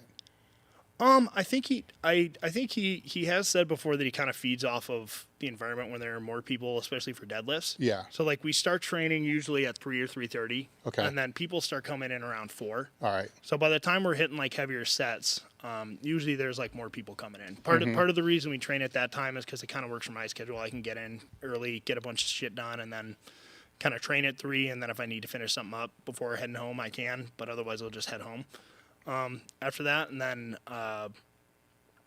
you know, for us, because we're using like a combo rack for all of his stuff, we know we can get in before kind of the rush of the college kids. Because like college kids come in, and we have a ton of students that train in my gym. There's kind of like, we kind of have like a bit of a partnership with the UW powerlifting program. So like, they'll come in and they like carpool and stuff. So it's like all of a sudden you'll like turn and you'll turn back and there's like 15 more kids, like just like, you're like, holy shit, like where did all these kids come from? Because they'll like come in 2 big vans and there's like 6 or 7 of them in each van. And it goes from like 3 combo racks being open to like a 3-person line to get onto one, you know? Yeah. Not that it's like that bad, but it's just like, you know, people just crowd around them. There's like people waiting for them already. And like somebody just started on one. So it's like we train at that time because we can get a rack. Sure. A lot of times we can go in and do whatever we need to do. Are there any of these guys that have no idea that who the hell John is? He gets a lot of double takes. He gets like a lot of like I think like he doesn't really. I feel like he talks a decent amount about like where he lives, but I feel like there are a lot of people that see his videos and stuff that don't really know. They'll see him on King of the Lifts or whatever, you know, like one of these other like Instagram pages or whatever, and they don't necessarily know that he lives like in Madison. I kind of be like, what the fuck? Like we went to a movie. We went to see the new John Wick movie a couple nights ago, and like I want to get a beer because it was a long ass day at the movie theater bar, and the guy was like, hey, you guys train at Madtown Fitness? And I was like, yeah. I was like, yeah, I own it. Yeah. He was like, is that John Haack? I was like, yeah. I was like, yeah, it is. He was like, oh yeah. I thought it was him. I didn't want to like go over and fanboy or anything, but he was all jacked up, just like this kid. So he gets a lot of people that recognize him that like kind of double take and don't really even realize if it's him, because I think a lot of them don't even realize he lives in Madison. Yeah. But well, he kind of has a low profile too. It's not like he's bringing a lot of attention to himself. well, but he wears like super I know bright that. clothing, I know. though. Yeah. So yeah, like yeah. he's super quiet in the way that he carries himself. He doesn't draw yeah. attention to himself, but like people are just like, I think people almost give like a first glance like, oh, that guy's wearing like a bunch of different colors, like type of thing. And then like second glance, they're like, wait a minute, do I recognize that guy? And then it's almost the third glance, they're like, holy shit, it's John Haack. So it's like, yeah, it's it's funny to see like a lot of like younger lifters realize it. Like I actually had a guy that was I was talking about John to a friend of mine that actually works under John Russin, and he was kind of like, and like at the end of the conversation, he was like, is he as strong as that Bilbo Swaggins guy? I was like, yes, he is. No, not at all. I was like, yeah, he's exactly as strong as him. I was like, who I've been talking about for the last 10 minutes. Wow. No, that's a good one. That's definitely a good one. What about your normal members? They have probably no clout. Like so you have, not all your members are powerlifters. No. Yeah. We have a lot more bodybuilders. We have a decent amount of like general fitness people starting to kind of flock in. You know, with our newer location, we've added a lot of cardio and stuff like that. I mean, we got like probably 12, 13 treadmills now or something. We might have 14 treadmills. We got a bunch of treadmills, step mills, all that kind of stuff. My kind of strategy with it has been honestly to cater to female members, because if you bring in female members, the guys are going to follow. It's just kind of how it works, especially in kind of like today's day and age where everything's about Instagram. And you know, if you have a bunch of girls, you know, videoing themselves training in your gym, like you're gonna bring guys in. Like that's just kind of how it works. So I kind of like made a lot of equipment selections based on what I think the female members would like. So we got more glute stuff, we got more cardio, like all that type of thing. And that's brought in, like we put a posing room in, and it's like, you know, that was a big thing for bodybuilders. A lot of bodybuilders started coming in because we put in kind of an over-the-top, really nice posing room. And then as we've gotten more kind of bodybuilders in, I've invested more and more into the kind of like the machines type equipment as well. So I mean, we have a lot of bodybuilders. I'd say we have just as many or more bodybuilders than we do powerlifters now, which is like something that we never really had. I mean, when I had kind of our East second gym, that was a little more of a bodybuilding focused gym, whereas the main gym was the powerlifting gym. And with kind of our new location, like it's bigger than both of those gyms were combined in terms of square footage. So it's like we kind of just put it all under one roof. And it's just like a lot more efficient that way. You know, we can have really, really, I mean, I kind of sold off all the shit that we had from the second gym and basically just invested it all into new stuff for the one. So, I mean, yeah, we have a lot more bodybuilders in. We probably have just as many as the powerlifters. And then we're starting to get that trickle of the general fitness people. And when we start getting more of that, which has come more with the build out of the space itself, making it into just a nicer space.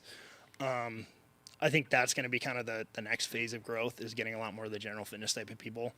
And the thing is that the double-edged sword of having a more serious member base is that, you know, they're paying $50 a month or whatever it is.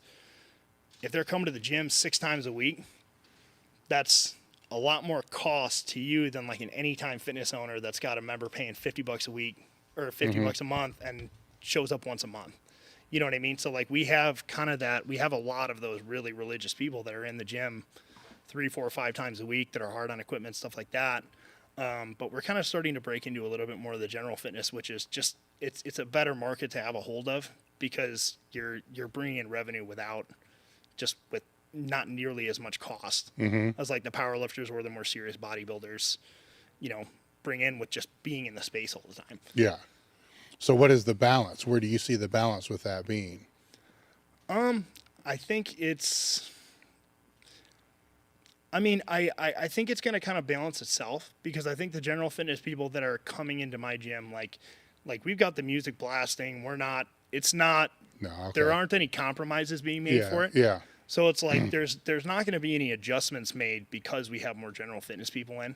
You know, like we're doing super well with what we have now. So it's like we're not going to change the environment. The environment's what's going to draw people. I'm kind of hoping that, and what I'm kind of thinking is going to happen is that the general fitness people are going to come in and then kind of funnel into either the powerlifting groups or the body. You know what I mean? They're going to become a little bit more serious.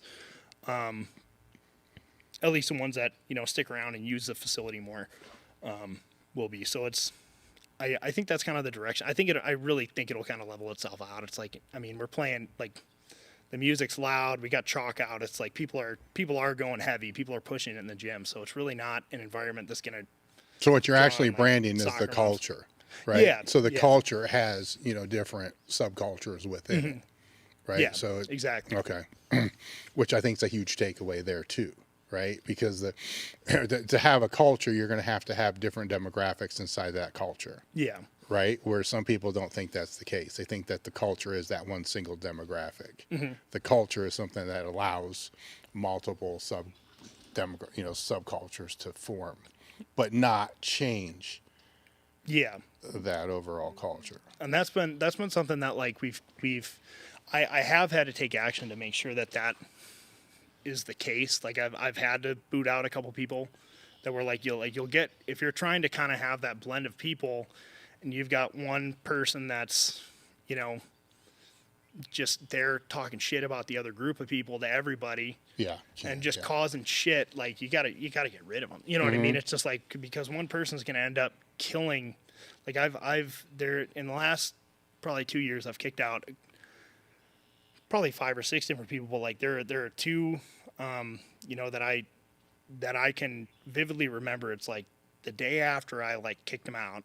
And of course, it's like the type of people that go straight to social media with it, you know, and throw a fit or whatever. But it's like the day after I kick them out, there's people coming up to me and just thanking me for it. And it's like, that's when you're like, okay, this was the right decision.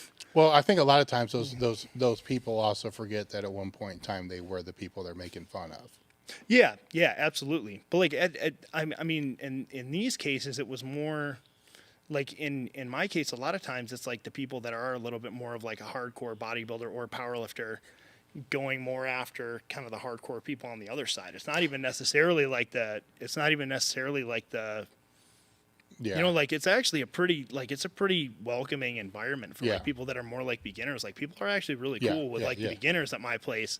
It's more the opposite way around. It's like I don't really know what it is. I think some people are just fucking drama, which I mean, that's Well, you kinda know just, that. Fuck, just you've been something in the you gym do. business for But 10 it's years. like you just gotta be like, all right, well, like I'm not gonna deal with this shit. You Yeah, know? yeah. You know, but like you see it. It's like if you'll get rid of somebody and the next day you walk in and it's like the fucking air feels lighter. Yeah. And you know what I mean? It's like there's just not this like, and it's like people fucking feel it. It's just like a weird fucking vibe that you can, you know what I mean, that you get when people start getting. Well, with You know. that, I'm gonna speculate here, but with that also comes the people that are coming to you, telling you who needs to be thrown out and who doesn't need to be thrown out. Oh yeah, And that's a constant thing. Which yeah. I ignore most of that Yeah. at this point. It's always Yeah. like a lot of the people that are coming up to you telling you somebody needs to throw out are the ones you need to fucking throw out. Yeah, a lot of exactly. times it's like they're just, you know, well, there's other people coming to you telling you to throw them out, Yeah. but they don't know that, you know, which is that's Yeah. the interesting dichotomy there. Yeah, and it's I've kind of just developed a system where it's like I used to be a little bit more strict with it. It's like I've got certain kind of rules that it's like if something breaks a threshold, and this is like so I can kind of be a little bit like kind of try to take the emotional side out of Sure, it to yeah. know when I need to pull the trigger on getting rid of somebody. It's like if they're actively costing you money, get fucking rid of them. Yeah, yeah, That's yeah. one. If you're like if you know someone was enough of a dick to another person. And actually, I guess I take that back. One of the people was actually because of like beginners that were coming in and was a dick to a few of them. So that's, I guess I have dealt with that in the last year. It was kind of two different polar opposite ones that I dealt with more recently. But you know, like if somebody's costing you money, you need to fucking get rid of them because if you just found out they costed you one member, it doesn't mean they just Yeah. cost you a member the first time. It means it's the first one you found out about. Yeah.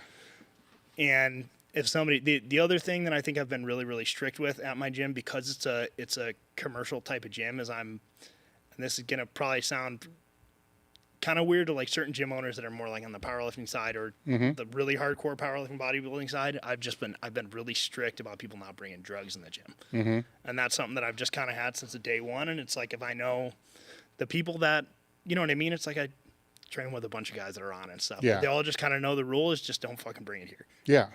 And That you know what I mean? should And be it the just- fucking rule, right? But you have to talk to people about it and you have to be upfront about it. Because Yeah. otherwise, because what I've seen with a lot of other fucking hardcore gyms is it's like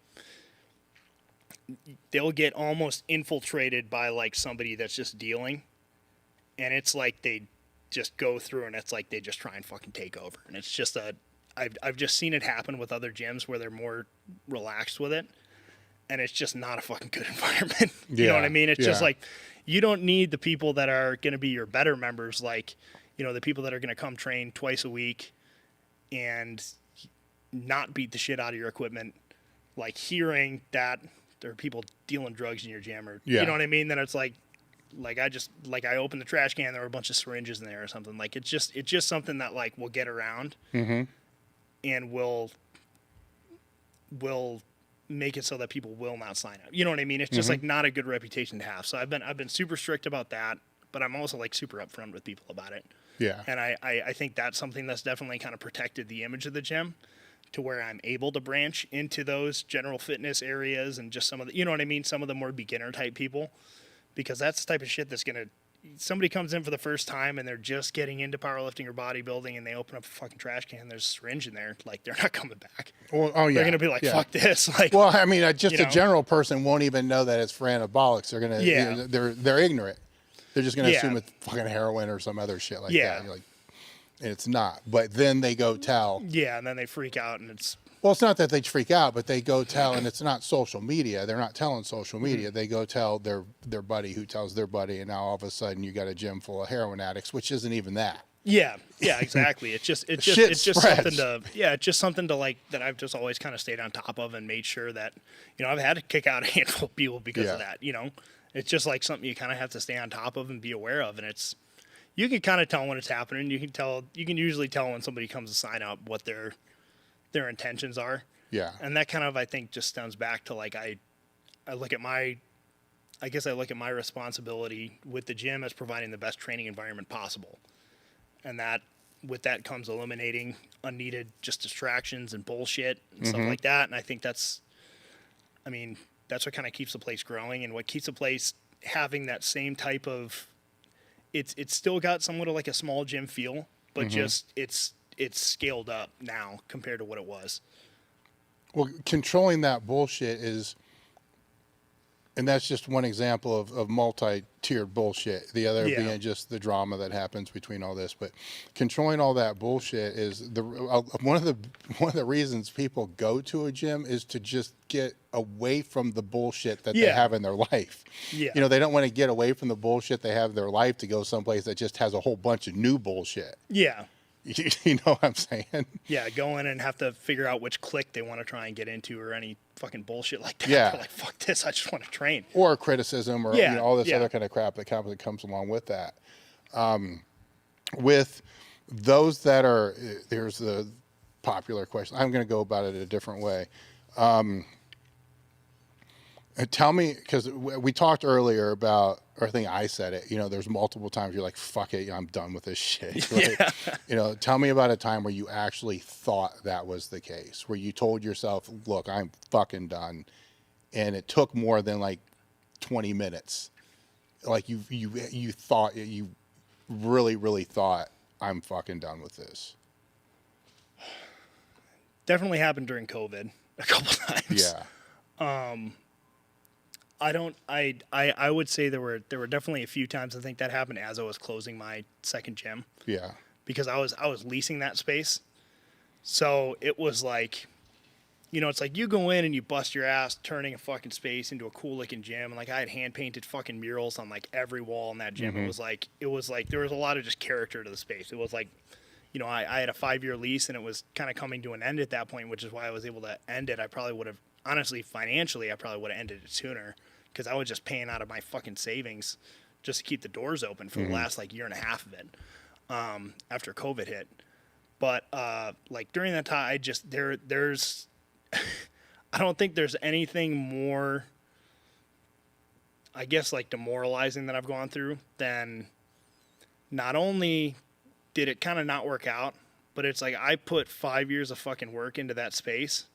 And then in moving out, I had to like undo 5 years of work, which was also a fucking insane amount. You know what I mean? It's like you're fucking making sure you're patching all the fucking holes in the walls. You're moving all the equipment out. You're trying to fucking sell the shit off. It was like 6 weeks of just. You're painting over shit that you painted. Yeah. It's like just fucking hell. That was when I was like, fuck this. And then even after that, you know, I left the space. It was a fucking rundown old warehouse, but like I left the space in like 10 times better condition than I moved into it. And the lease is basically like, okay, it's an as-is space. When you take it, leave it in same or better condition. So I end up having to fucking sue the landlord to try and get my security deposit back. The douchebag tries to counter sue me for the security deposit plus 10 grand of damages. I literally had pictures. I proved I didn't do. So I had to go through this whole fucking litigation process. And at the end, he's court ordered to pay my security deposit back. But it's just like months of just bullshit. And the guy's just an asshole. And it's just like, you know what I mean? It's just like going through like, it's just like, you know, like I think I've done a pretty good job of like taking my things that I would consider failures in stride. I think you fucking have to if you want to survive. It's like you need to kind of accept when there are things that you've failed at and realize how to, you know, do them better in the future. But it's like it was one of those things where it's like it also fucking sucked because it was like I basically had to close the gym because we just got fucking shut down. We got shut down for like 3 months. So like we had like 925 members across the 2 gyms, shut down to COVID, went down to 700 like overnight. So it's like, you know, 200 and something members. It was like a $12,000 fucking swing when I closed that gym in terms of my overhead. And that gym wasn't after being shut down and after losing those members. Like that gym had just started turning the corner right when COVID hit. It was like 3.5 years in, right when we were starting to actually have a lot of signups there. And then immediately COVID hits, we fucking lose all these people. And it's like I'm just taking a fucking like a $12,000 difference in what you're taking in. That's a lot more than I was paying myself. That's like, you know what I mean? That's like, not only am I not taking a paycheck for like 8 to 9 months during that time, but I'm just fucking like burning my savings, just fucking keeping the doors open. It's like I'm just keeping the doors open so I don't get fucking sued by an asshole landlord that ends up suing me anyways at the end of all of it. And then it's just like, you know, so that was pretty brutal. That's where I was like, fuck this. But then, I mean, it was kind of nice because when it was done, I was able to kind of like walk into that main gym and just be like, I can fucking put everything into this. And then once I started working on it, then it was like, I feel like I was kind of pulling myself out of that mindset, you know, because it's like, it's a lot easier to see your work coming together when you're focused on one space. When you have two spaces, something goes wrong over here, you just burned half your day. Now by the time you get back over here, somebody plugged the fucking toilet, it's overflowing, or some stupid shit that you have to deal with. It's like your entire day is just like putting out fires at both different places because you can't be in two places at once. And then once kind of that gym was closed, I was able to kind of just focus on the one and actually see things come together day to day. It's like something goes wrong, I'm already here, so I can just fix it quick and then go back to what I was doing. So, now, if you go back earlier than that, what was the time before that one? You know, it's early on. I think I had that thought a lot, to be honest with you. I think I had that thought pretty frequently. I think a lot of it was like, in the first 2 years for sure, I had that thought a lot because I wasn't making anything. I was just fucking scraping by, making nothing, working a ton of hours. I think my mindset, what kind of pulled me through that was just saying, like, I have all this shit that I bought. I have this like facility that I put together. It's gonna make money eventually. Like, I just have to fucking hold on until it does. So it's like I think I had that thought a lot of just like, fuck this, I'm fucking done with this. I can't do this anymore. You know, I honestly, I mean, even after that first year when I went into a bigger space, I think part of the reason I made that jump and got into a bigger space and kind of tried to like I guess just take a little bit more of a leap was because I was kind of like, I can't fucking do what I'm doing anymore. Like, fuck this. Like, so I think that was kind of almost, I mean, like the first expansion that I did was probably kind of like the result of getting to that point of like, fuck this, I'm done. Like, I can't do this, at least in the way that I'm doing it anymore. And I think I honestly, I guess thinking about it, that's probably kind of how I ended up in our new space too, was like, it was like, I'm sick of doing all this fucking work on buildings that I don't own. Like, I'm sick of doing all this, you know what I mean? Just building all this, knowing that like at the end of the lease, a landlord might just jack the fucking price up and then I'm fucked. I'm like stuck moving an entire gym over like a weekend if I want to reopen it, stuff like that. So, I mean, I guess I've definitely gotten to that point. Like, it kind of goes in waves. It's usually right before, I guess when I've gotten to that point, it's usually been right before I make some type of significant change, either to my operations or to the facility itself. And it's usually just because I kind of get to that point where I'm just like, fuck this, I got to do something different, you know? So I guess I would say those are kind of the times that I've definitely been there. I know there have been periodic days where it's more just in terms of like my emotional response. Oh yeah, of course. Fuck this, get me the fuck out of here. But like, those are like the times I think that I was definitely at that point of kind of just being like, I can't fucking do this anymore. What's one of the most rewarding days? I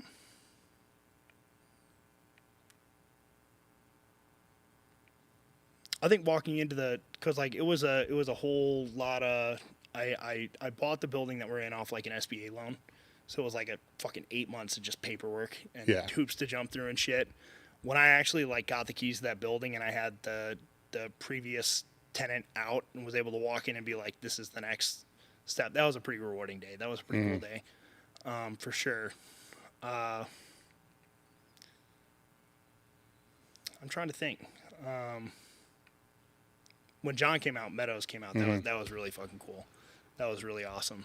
I've had like, whenever I have like bigger name guys come in, those are always like cool days. Cause it's like, you have guys that are IFBB pros or whatever, like well-known guys, and they're walking around like, this place is fucking awesome, you know, type of thing. So it's like, that type of feedback's always like cool to hear from somebody that's like actually been to a lot of like higher end gyms, like hardcore gyms and stuff like that.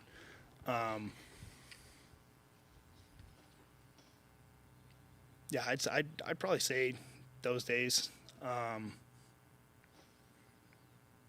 Yeah. There's you don't need to tell me exactly how many if you don't want to, but about how many members do you have? Hundreds or thousands? We're at like 980 right now, so we're like just about to hit 1,000. All right, so we're- about 1,000 members, right? Mm-hmm. Say over, and this isn't just over 10 years, but whatever it's going to be.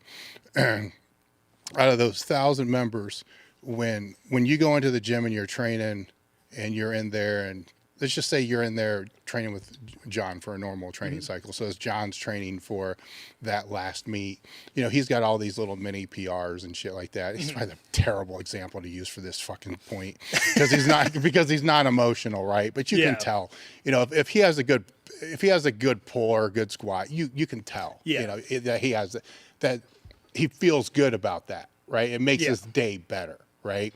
Yeah. So you got 1,000 members, you know, that are coming in, and I don't know how frequently they all come in, but let's just assume that they all come in once a week, right? So that's 1,000 opportunities that you're making somebody's day better, you know, as a gym owner.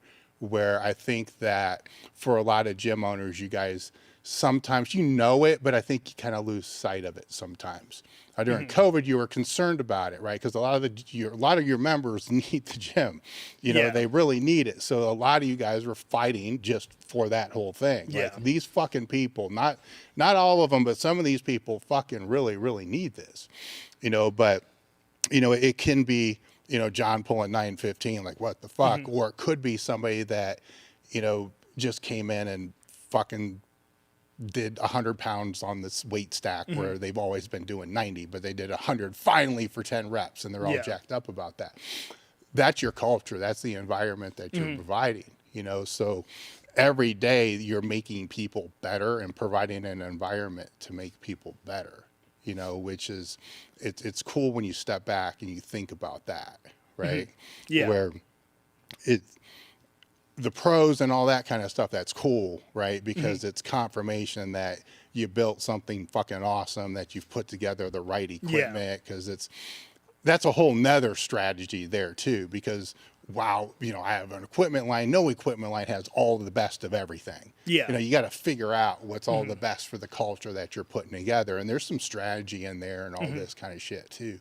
But to be able to provide that environment to be set up for people to succeed and to be able to walk out better than when they came in, it's a cool thing. Not a lot of businesses can do that.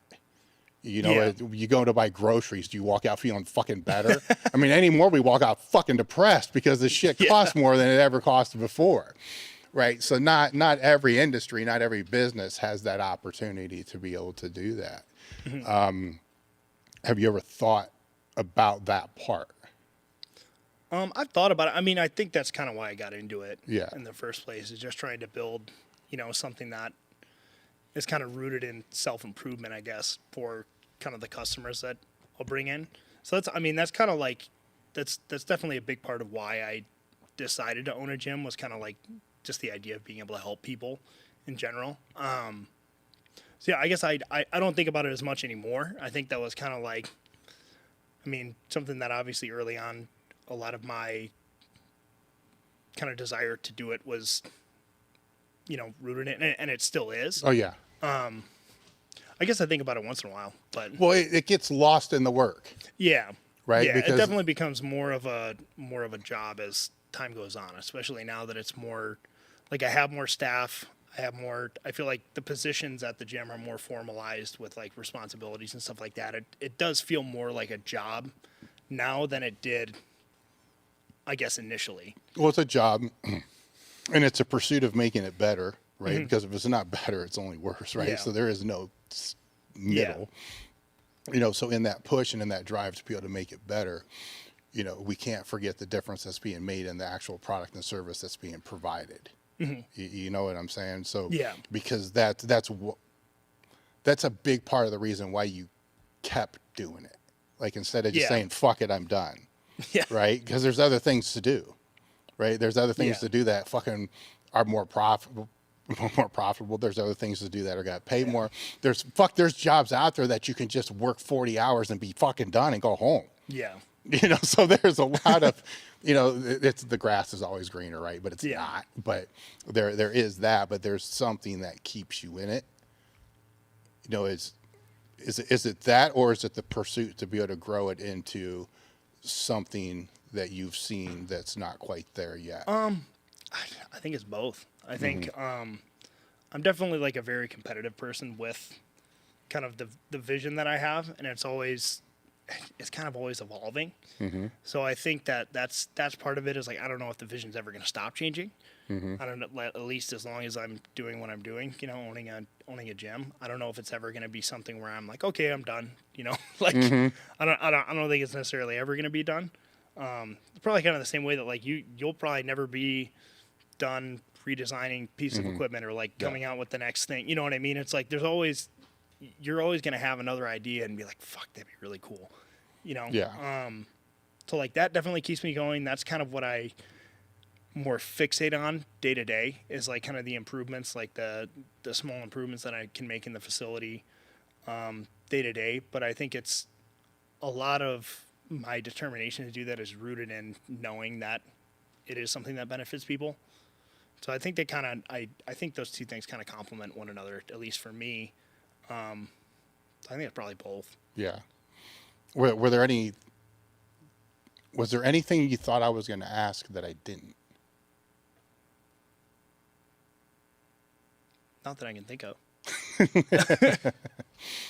All right, then we'll wrap this up. What's the best way for people to find your gym? We're going to have links in the description. I don't even know why I ask people this because there's always links in the description. Probably just the Instagram. The Instagram? Yeah, just at Madtown Fitness is our Instagram. That's probably the best way to contact us and stuff. Okay. Any words of advice for gym owners, audience, meatheads, anything? I think one really good piece of advice that I got early on when I was thinking about owning a gym is I had a guy kind of sit me down that was one of the kind of powerlifters that we trained with, and he basically sat me down and said, if the only reason that you're opening a gym is to make money, it's never going to happen. But if you're doing it for more reasons than that, then it's probably going to work itself out in the long run. Yeah. And I think that's something that is incredibly true, because most of the gyms that I see pop up and fail are the ones where the owners are talking about how they're going to be, having 2,000 members in a year, like they're going to be making all this money. It's like the guys that are fixated on that portion of it are the ones that really don't make it. But for the gym owners out there, like there are going to be really fucking hard times. There are going to be times where you're really fucking struggling and wondering how to get through the month or whatever when you're getting started up. But if your I guess goals for your facility are rooted in helping people, and you're willing to make adjustments in times of failure so that you can keep going, you're gonna make it eventually. It's kind of just holding on and making sure that you don't fuck up anything twice. There's the best words of advice right there to end on. So with that, guys, we're done.